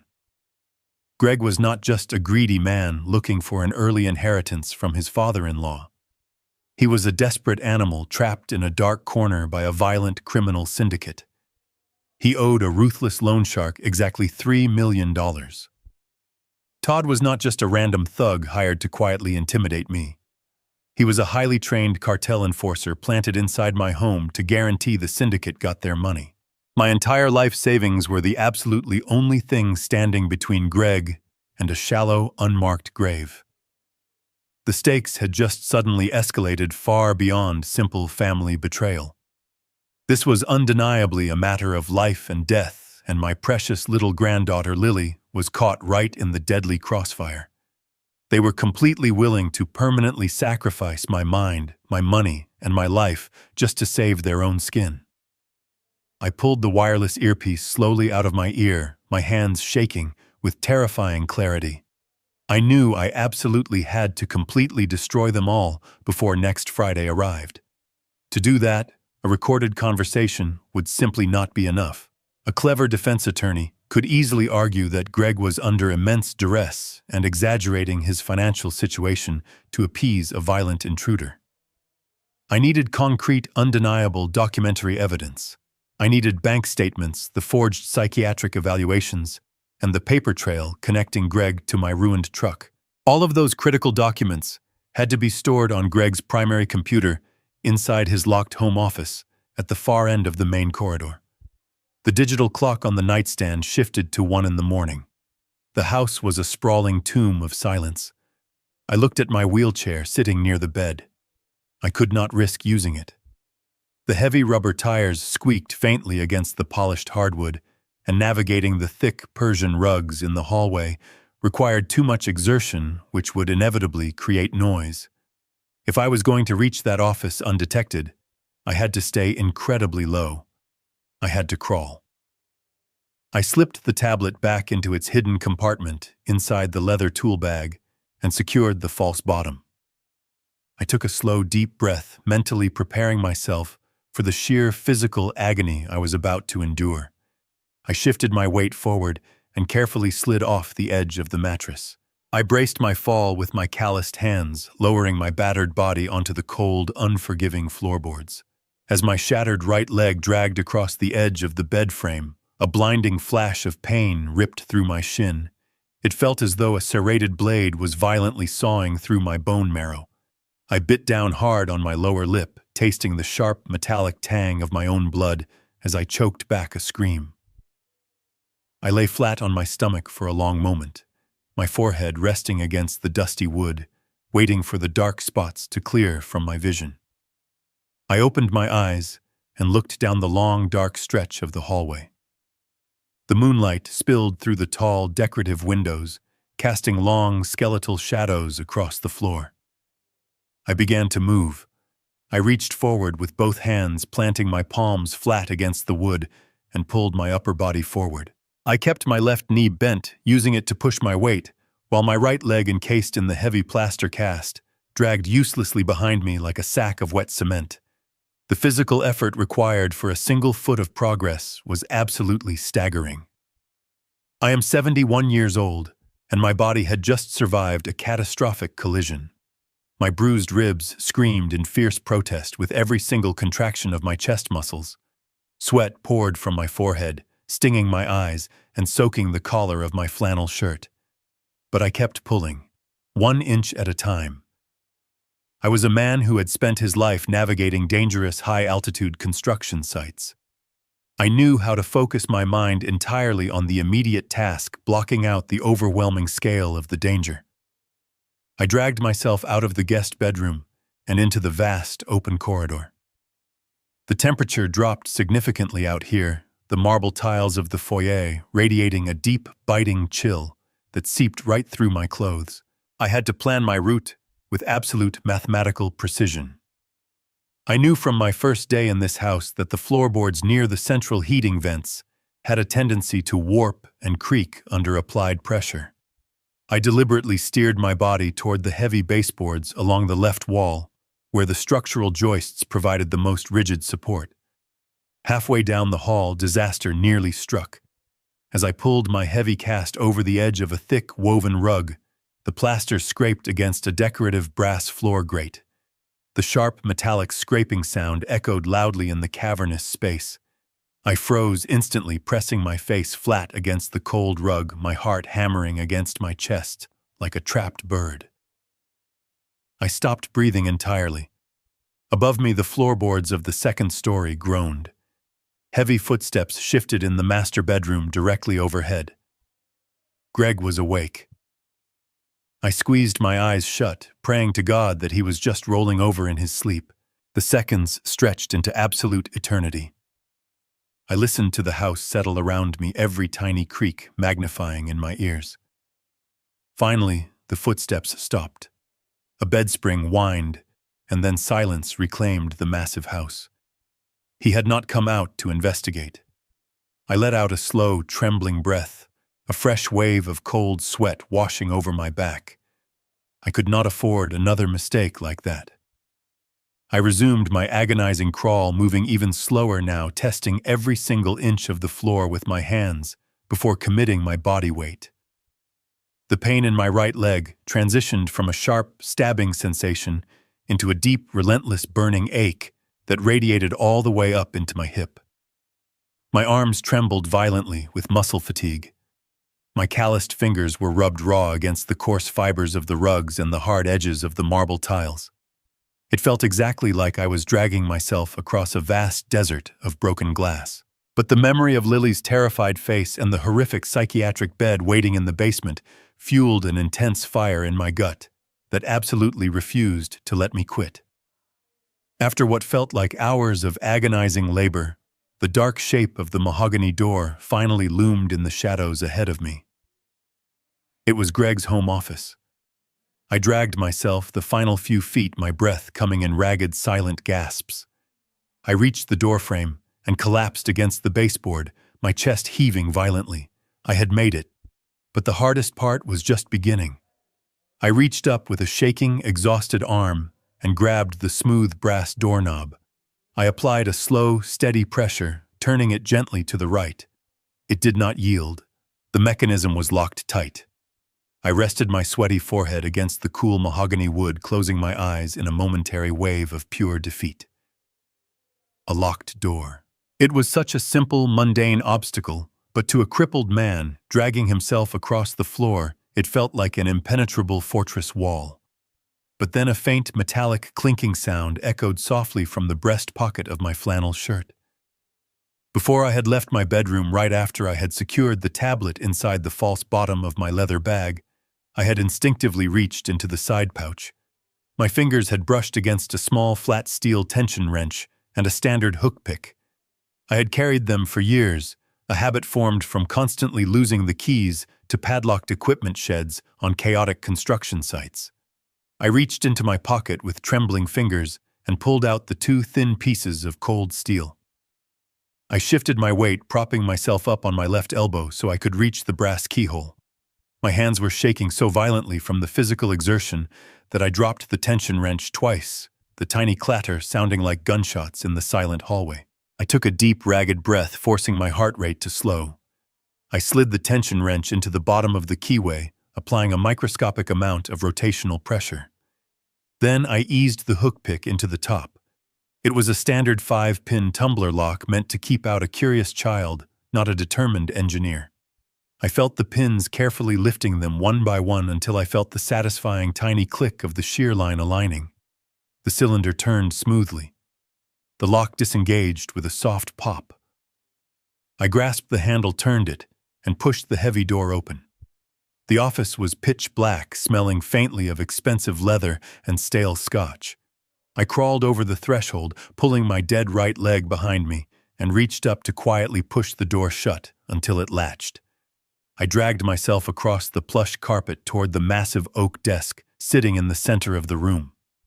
Reaching the desk was only half the battle. I had to pull my entire body weight up the side of it to reach the computer. I grabbed the edge of the polished wood, my bruised ribs screaming in absolute agony as I hauled myself up into the heavy leather office chair. I slumped back into the seat, gasping silently for air.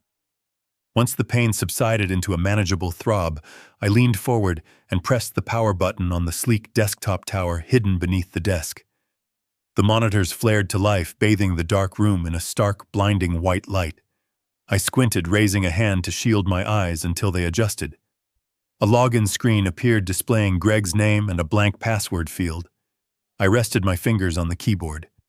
I needed to act quickly. I had no idea how long I had before Greg might wake up for a glass of water and notice my empty bed. I typed in the word password. Incorrect. I tried his anniversary date. Incorrect. I tried his own birthday. Incorrect. A small bead of cold sweat rolled down the side of my face. If I locked the system by guessing incorrectly too many times, my entire plan would be completely ruined. I stared at the blinking cursor, trying to understand the mind of a desperate, arrogant man. What number would he use? Then a vivid memory flashed in my mind. The day Lily was born. Greg had been so incredibly proud, holding that tiny bundle wrapped in a pink hospital blanket. Before the greed consumed him, he had loved her. I slowly typed in the numbers of her birth date. Month, day, year. I held my breath and pressed the enter key. The screen froze for a fraction of a second, and then the desktop loaded. I was in. My eyes darted across the digital landscape of his computer.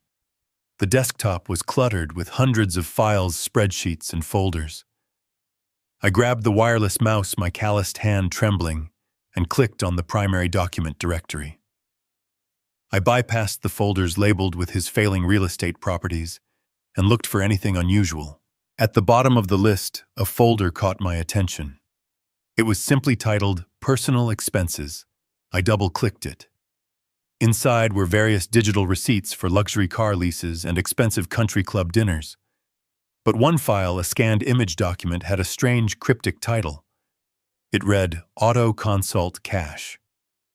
I hovered the cursor over it. A sickening feeling began to twist tightly in my gut. I clicked the file. The image expanded to fill the large monitor. It was a scanned copy of a handwritten invoice from a small independent auto body shop located in a notoriously rough industrial district of Atlanta. I scanned the lines of text. The customer name was intentionally left blank, but the vehicle identification number written at the top matched my truck perfectly. I read the itemized list of services. It did not say anything about routine maintenance. It specifically listed custom fluid line modification. But it was the handwritten note scribbled hastily in blue ink at the bottom of the page that made the blood freeze entirely in my veins. It read, brake line severed at main cylinder. Guaranteed failure on incline. Payment received in full. $5,000 cash. I stared at those words, my breathing completely stopping. $5,000. That was the exact price Greg had placed on my life. He had actually found a black market mechanic, paid him with a stack of $100 bills, and explicitly ordered him to turn my truck into a deadly weapon. This was not a tragic accident. This was a calculated, cold-blooded assassination. The man sleeping peacefully upstairs had ruthlessly plotted to end my life for a quick cash payout. I was now completely alone. I stared at the scanned invoice, the glowing white screen illuminating the cold sweat dripping down my face. My own son-in-law had paid a stranger to murder me. The reality of it was so heavy, so completely monstrous, that for a long moment my brain simply refused to process it. I had to force myself to breathe, pulling air into my lungs in shallow, trembling gasps. I could not afford to fall apart right now. The brake line receipt was the motive, the smoking gun that proved their utter depravity, but it was not the entire plan. I needed to see the rest of it. I needed to know exactly how they planned to steal my money if the accident did not kill me. I carefully minimized the image file, my hand shaking so badly I could barely control the wireless mouse. I returned to the main directory of the computer. My eyes scanned the long list of folders again, looking for anything else related to my finances or my medical care. Near the very top of the desktop, completely hidden in plain sight, was a newly created folder. It was labeled simply E-Transition, my initials, Richard Dalton. Transition. I double-clicked the folder. The screen populated with dozens of highly organized PDF documents. I opened the very first one on the long digital list. It was a forged official medical evaluation on the letterhead of a prominent Atlanta psychiatric clinic. I read the name of the examining doctor at the top. It was the exact same doctor whose name was printed on the bottle of haloperidol downstairs. I scrolled down to the clinical notes. According to this completely fabricated document, I had been suffering from severe, rapidly progressing Alzheimer's disease for over a year. The lies were meticulously constructed. The report detailed aggressive outbursts, severe memory loss, and a complete inability to manage basic personal hygiene. It claimed that I wandered the house at night confused and dangerous. It even cited the car crash as an incident caused directly by my supposed cognitive failure, completely erasing the severed brake lines from the narrative. I read the clinical summary at the bottom of the page. The patient, Richard Dalton, represents a profound danger to himself and requires immediate round-the-clock, secure psychiatric confinement. I felt completely and physically sick. They had built an entire alternate reality on paper. They had purchased a corrupt doctor to completely rewrite my medical history, painting me as a violent, mindless shell of a human being. I closed the medical evaluation and opened the next document in the folder.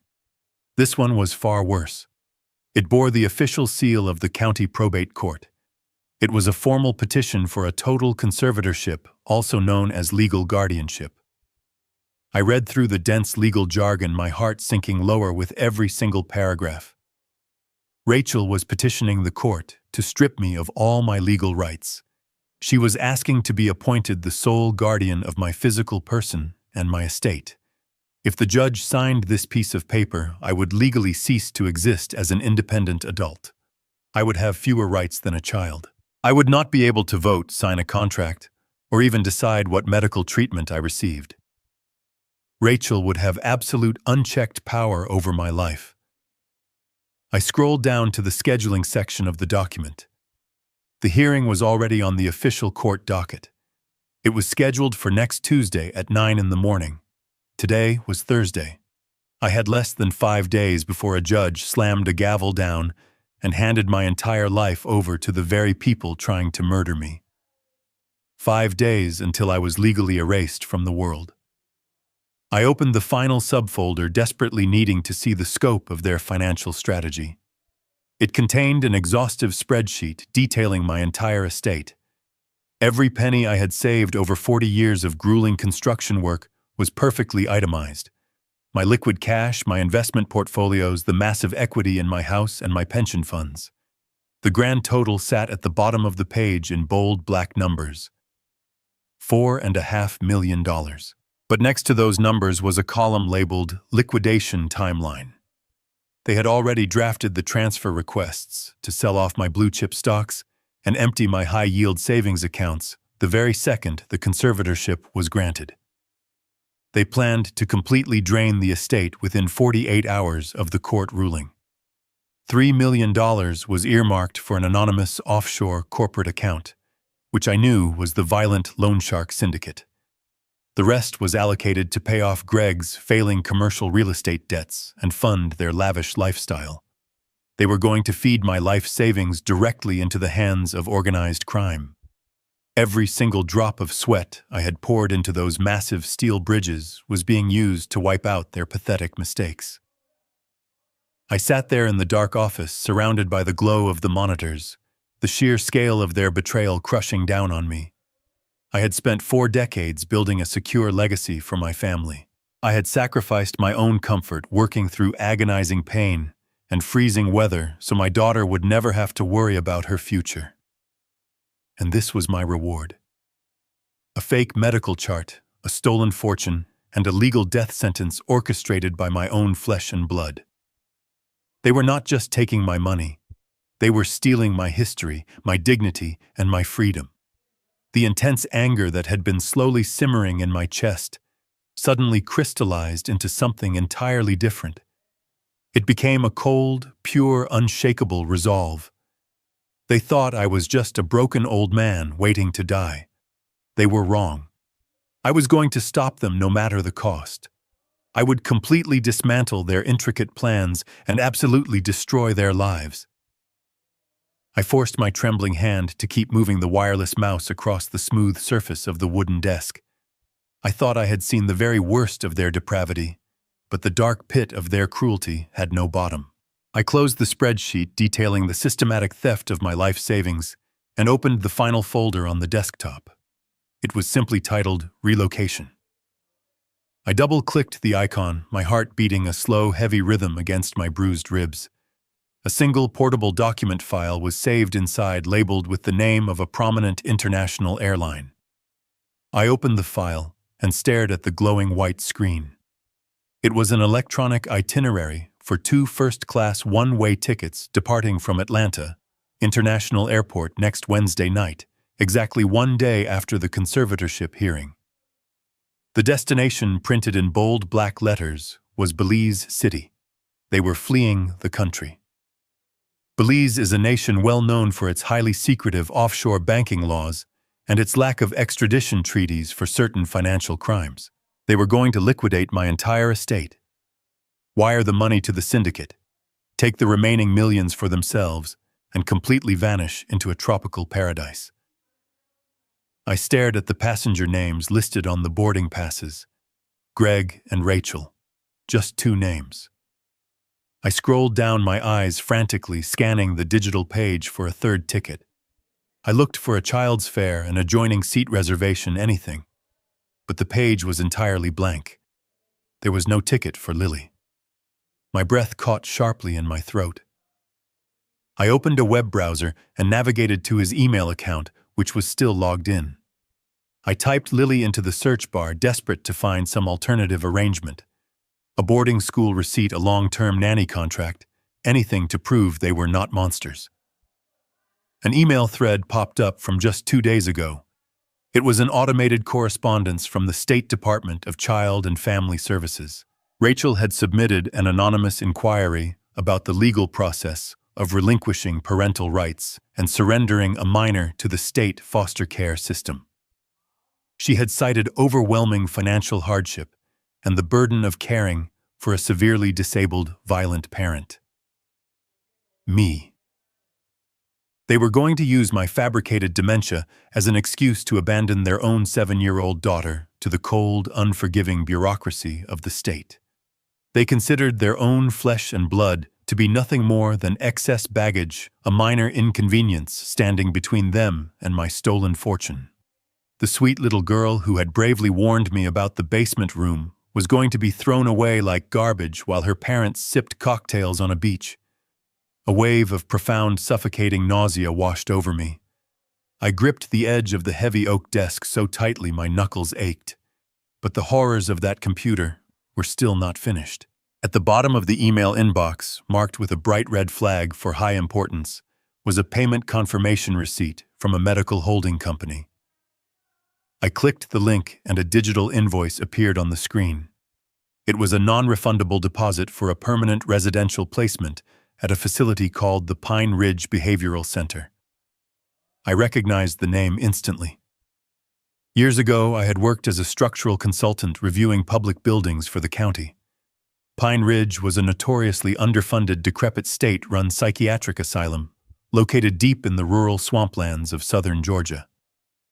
It was a dumping ground for the forgotten, a place plagued by constant state investigations for severe patient abuse, extreme neglect, and horrific living conditions.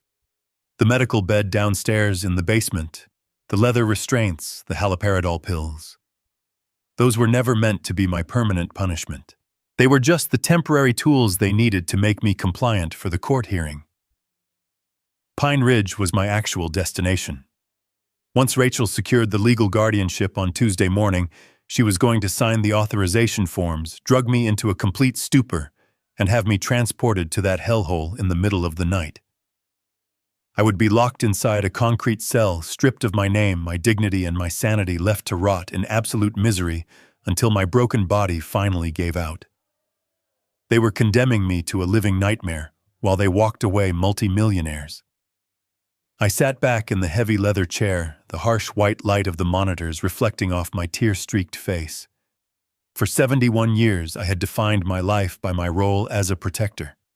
I had poured every ounce of my love, my energy, and my soul into raising Rachel. I had forgiven her selfish mistakes, paid her debts, and always believed that deep down she carried the same moral compass I had tried to instill in her. But staring at those plane tickets and that asylum receipt, a profound and permanent shift occurred within my chest. The deep, unconditional fatherly love I held for my daughter shattered into dust. The woman sleeping upstairs was not my child. She was a hollow, soulless parasite. Whatever bond of blood we shared evaporated into the cold air of that office. My daughter was officially dead to me. Only my enemies remained. I quickly inserted a small digital storage drive I had found in my tool bag into the computer port. I copied the forged medical files, the brake line receipt, the plane tickets, the foster care emails, and the asylum deposit. I safely ejected the drive, possessing all the hard evidence I needed to completely destroy them. I powered down the computer, plunging the room back into absolute darkness. I lowered my bruised and battered body painfully back down to the cold hardwood floor. The agonizing journey down the long hallway awaited me once again. But I no longer felt the physical pain in my shattered leg.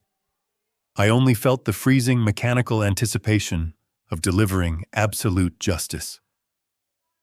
The return journey down that long, freezing corridor was entirely fueled by pure adrenaline and cold, calculated rage.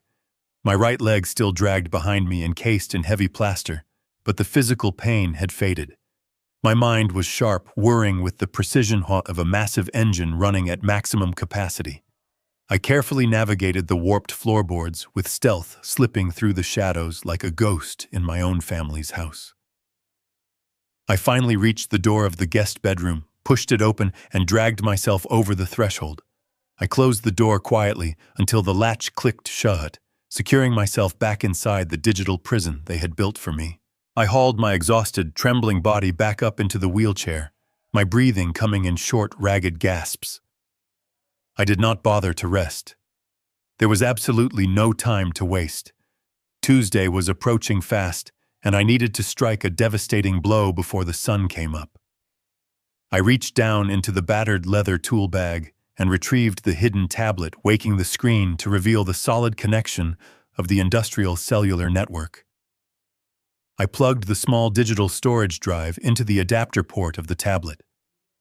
I opened my encrypted email client and immediately composed a message to Bradley Pierce.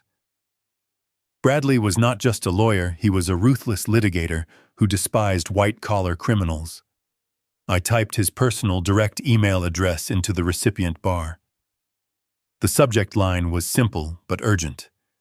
Emergency legal intervention required. Life or death. I attached every single file I had copied from Greg's computer.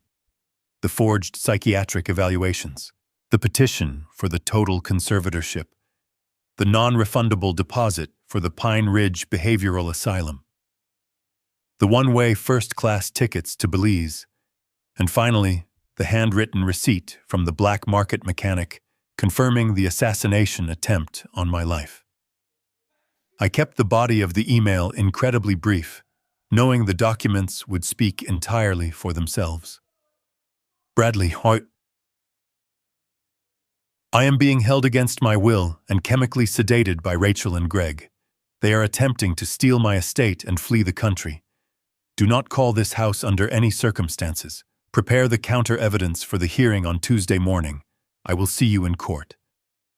I pressed send, watching the progress bar fill as the massive attachments flew through the encrypted network, safely landing in Bradley's inbox. But Bradley could only handle the legal defense. I needed heavy, undeniable offensive power to dismantle the violent loan shark syndicate threatening my home. I opened a secure browser window and navigated directly to the online portal for the Federal Bureau of Investigation, specifically targeting the Financial Crimes and Organized Crime Division in Atlanta. I filled out an anonymous, high-priority tip form. I detailed the exact name of Greg's bankrupt firm, the $3 million debt he owed, and the physical description of the enforcer named Todd. I uploaded the audio recording I had captured earlier that night, the one where Todd explicitly threatened our lives and admitted to the extortion plot. I hit submit, knowing the federal agents would immediately begin tracing the digital footprints of the syndicate. With the authorities fully alerted, I turned my attention to the final and most crucial step of my plan. I had to completely neutralize the core motivation behind their entire horrific scheme: the money. I logged into the secure portal of my primary financial institution. I stared at the dashboard, which proudly displayed the cumulative result of my life's work. $4.5 million spread across various high-yield accounts and liquid portfolios. Rachel and Greg believed that securing the conservatorship on Tuesday would instantly give them the keys. I was about to change the locks permanently. I navigated to the estate planning section of the portal and initiated the immediate creation of an irrevocable trust. Unlike a standard will or a revocable trust, an irrevocable trust cannot be modified, amended, or terminated without the permission of the beneficiary. Once the money is transferred into it, the grantor legally surrenders all ownership rights to those assets forever. I typed Lily's full legal name into the beneficiary field. I set the conditions of the trust to ensure she could not access the principal amount until she turned 25 years old, guaranteeing that Rachel and Greg could never touch a single penny of it, even as her parents. I selected all of my checking accounts, my savings accounts, my stock portfolios, and the deed to my property in Atlanta. I moved every single asset into the transfer queue. The system prompted me for a secondary authentication to confirm the massive transfer of wealth. I typed in my master password and pressed the digital signature pad. My calloused finger dragged across the glass screen, leaving a glowing trail of digital ink. I hit confirm. The screen loaded for 3 tense seconds before a bright green checkmark appeared, followed by a bold confirmation message. The transfer was completely successful. I refreshed the main dashboard. My total net worth, which had just been $4.5 million a minute ago, now read $0.00. Overnight, sitting in the dark guest bedroom, I had made myself bankrupt on paper.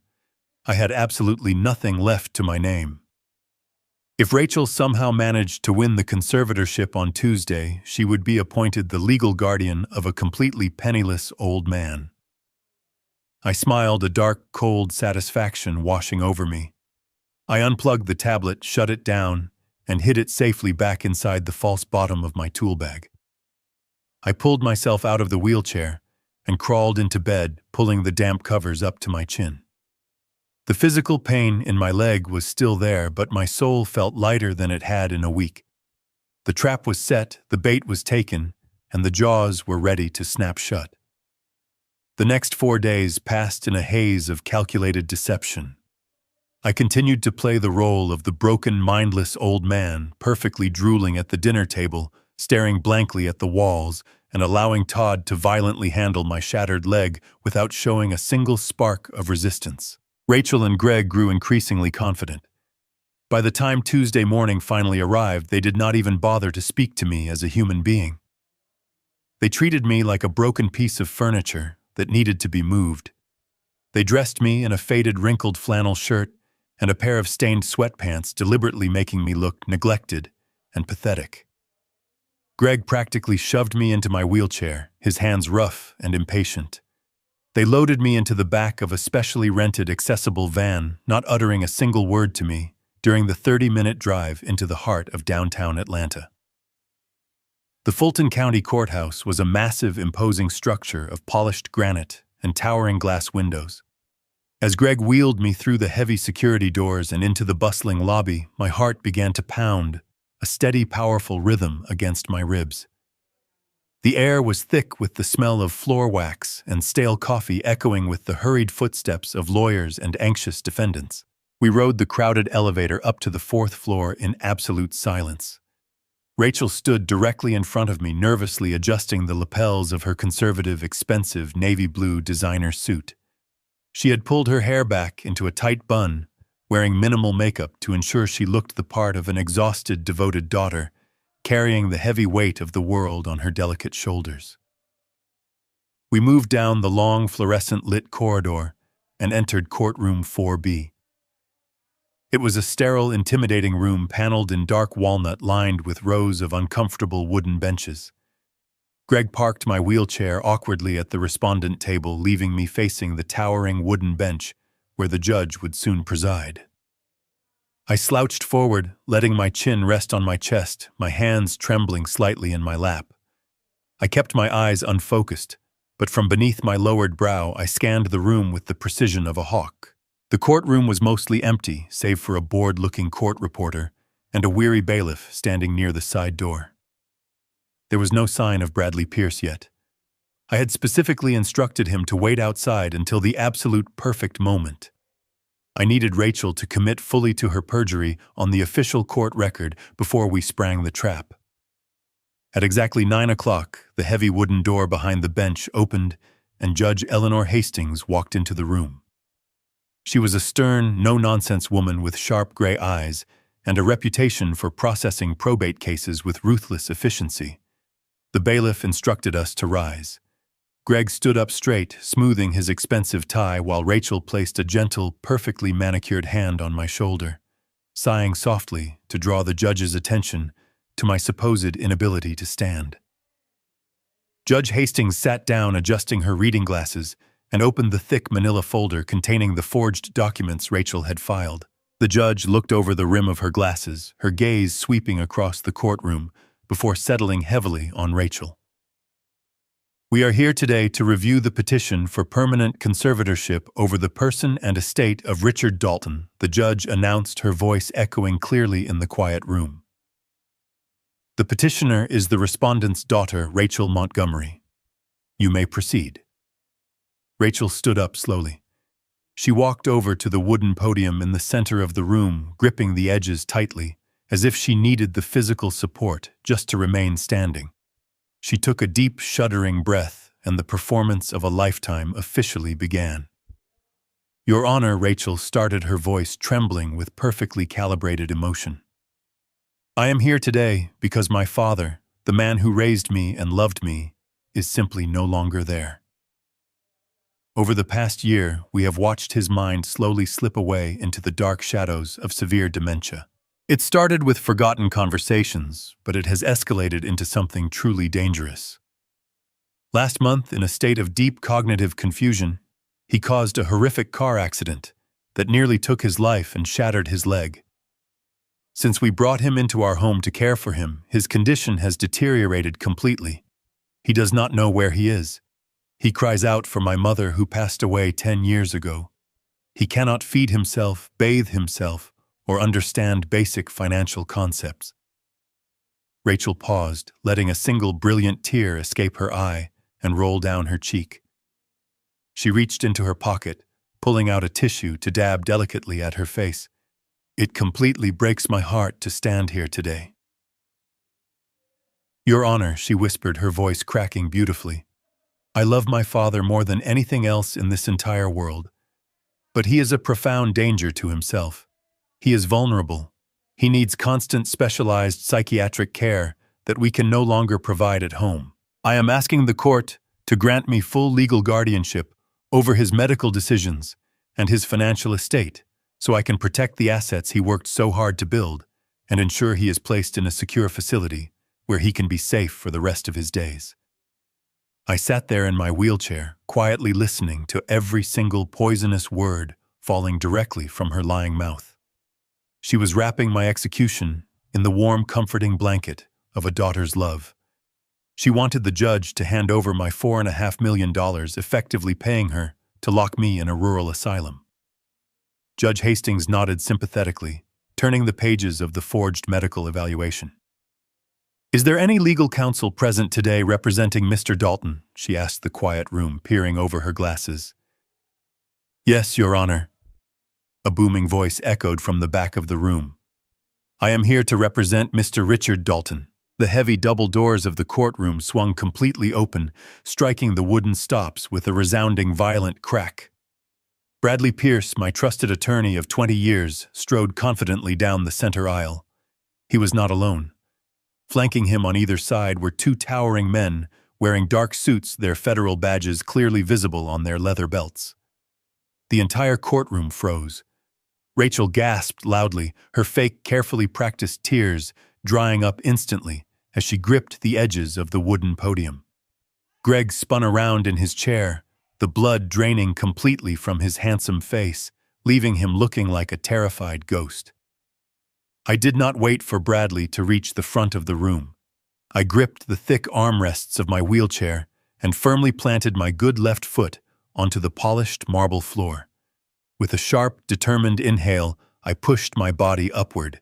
I stood tall, my spine perfectly straight, ignoring the dull throb in my casted leg. I reached up and quickly unbuttoned the oversized, stained flannel shirt they had forced me to wear, letting it drop to the floor, to reveal the sharp, custom-tailored dress shirt and expensive silk tie I had secretly put on underneath that morning. I was no longer the pathetic, drooling victim they had wheeled into this room just minutes ago. I looked exactly like the powerful, commanding structural engineer who had built empires from steel and concrete. Bradley reached my side and handed me a pair of sleek, black forearm crutches. I gripped the ergonomic handles, feeling the familiar, undeniable strength return to my broad shoulders. Judge Hastings watched this miraculous transformation with wide, thoroughly stunned eyes. "Counselor," she demanded, her voice cutting through the heavy, stunned silence of the room. "What is the meaning of this interruption? And who exactly are these men standing in my courtroom?" Bradley stepped directly up to the high wooden bench, placing a massive, incredibly thick stack of legal folders directly in front of the judge. "Your Honor," he stated clearly, his voice ringing with absolute, unwavering authority, "we are here to submit a formal motion to dismiss this highly fraudulent petition immediately. Furthermore, we are presenting undeniable concrete evidence of a massive criminal conspiracy. The men standing behind me are special agents from the Federal Bureau of Investigation. They are here to execute multiple high-level arrest warrants based on the evidence contained within those files. My client Richard Dalton is not suffering from any form of cognitive dementia. He has been systematically and intentionally poisoned with heavy antipsychotic medications by his own daughter and son-in-law in a cold, calculated attempt to steal his entire life savings." Rachel let out a high-pitched, breathless sound, stumbling backward from the podium as if she had been physically struck. "That is an absolute lie," she screamed, her voice cracking with pure, unfiltered panic. "He is completely crazy. He does not know what he is saying. The sickness has ruined his brain." I turned to face her, leaning heavily on my strong metal crutches. My expression was colder than the winter steel I used to build my bridges. "The sick game is finally over, Rachel," I said, my voice steady, deep, and completely lucid. "I know all about the psychiatric bed hidden down in the basement. I know about the haloperidol pills you maliciously crushed into my evening soup. I know about your evil plans to dump me in the Pine Ridge Asylum. And I know about the first-class plane tickets to Belize." Greg leaped up from the respondent table, his eyes darting frantically toward the side exit door. But the two federal agents instantly moved to block the aisle, their hands resting cautiously on their duty belts. Judge Hastings quickly opened the folders Bradley had provided. She rapidly scanned the real certified medical evaluation conducted by my personal physician just hours prior, confirming I was in perfect cognitive health. She reviewed the hidden camera footage captured on my tablet, the scanned receipt from the black market mechanic who deliberately cut my brake lines, and the horrifying emails detailing Rachel's inquiry to abandon her own daughter to the foster care system. The judge's face turned a deep, furious shade of crimson red. "There is one more matter, Your Honor," Bradley continued, turning his head to look directly at Greg. "The petitioners claim they desperately need legal control of Mr. Dalton's estate to manage his $4.5 million financial portfolio. But even if this court had tragically granted the conservatorship today, they would have found absolutely nothing to manage. Last Thursday night, my client legally transferred his entire net worth into an irrevocable, untouchable financial trust. The sole protected beneficiary of that trust is his granddaughter, Lily. Mr. Dalton is officially penniless on paper. The massive fortune they tried to steal simply does not exist anymore." The sheer, absolute devastation that washed over Greg's face was a masterpiece of total despair. His knees literally buckled beneath his weight, and he collapsed heavily back into his wooden chair. He realized in that exact second that he had failed completely. The violent loan shark syndicate would be coming for him, and he had absolutely no money to save his own life. Rachel fell to her knees, right there in the middle of the aisle, burying her face in her hands, sobbing hysterically. But these were not crocodile tears anymore. This was the terrifying, agonizing reality of a selfish woman watching her entire life crumble into dust. Judge Hastings slammed her heavy wooden gavel down, the loud sound echoing like a cannon shot. "This petition is completely and permanently denied," the judge barked, her eyes blazing with righteous, uncontrollable anger. "Federal agents, you may proceed with your duties." The two federal officers stepped forward without a single word of hesitation. They grabbed Greg by his expensive suit jacket, hauling him roughly to his feet. The cold, sharp, metallic click of handcuffs snapping tightly around his wrists echoed through the silent courtroom. Another agent pulled Rachel up from the floor, firmly securing her shaking hands behind her back. She thrashed wildly against the officer, screaming loudly for me to help her, begging for my forgiveness, crying out that she was still my little girl. I looked her dead in the eyes, feeling absolutely nothing but profound pity for the hollow, greedy monster she had chosen to become. "You stopped being my daughter the exact moment you put a violent price tag on my life," I whispered coldly. They were dragged out of the courtroom in utter disgrace, facing decades in federal prison for attempted murder, wire fraud, and criminal conspiracy. The massive wooden doors swung shut behind them, finally ending the darkest chapter of my entire existence. The horrific nightmare was officially over. Later that afternoon, with the full, unwavering backing of the court and Child Protective Services, I was granted immediate emergency custody of Lily. I walked out of that imposing granite courthouse, with my brave little granddaughter holding tightly to my hand. We did not go back to the cold, soulless mansion in Alpharetta. We drove straight back to my safe, quiet, familiar house in Atlanta. The house I had built with love, hard work, and unshakable values. Sitting on my porch that evening, watching Lily play safely in the warm sunlight of the garden, I finally found my peace. The money was safe, waiting for her when she was old enough to truly understand its immense value. But I had learned a painful lesson that no amount of wealth could ever teach. Money can build a house, but it can never buy a conscience. Sometimes the family you choose or the one you save is the only family that matters.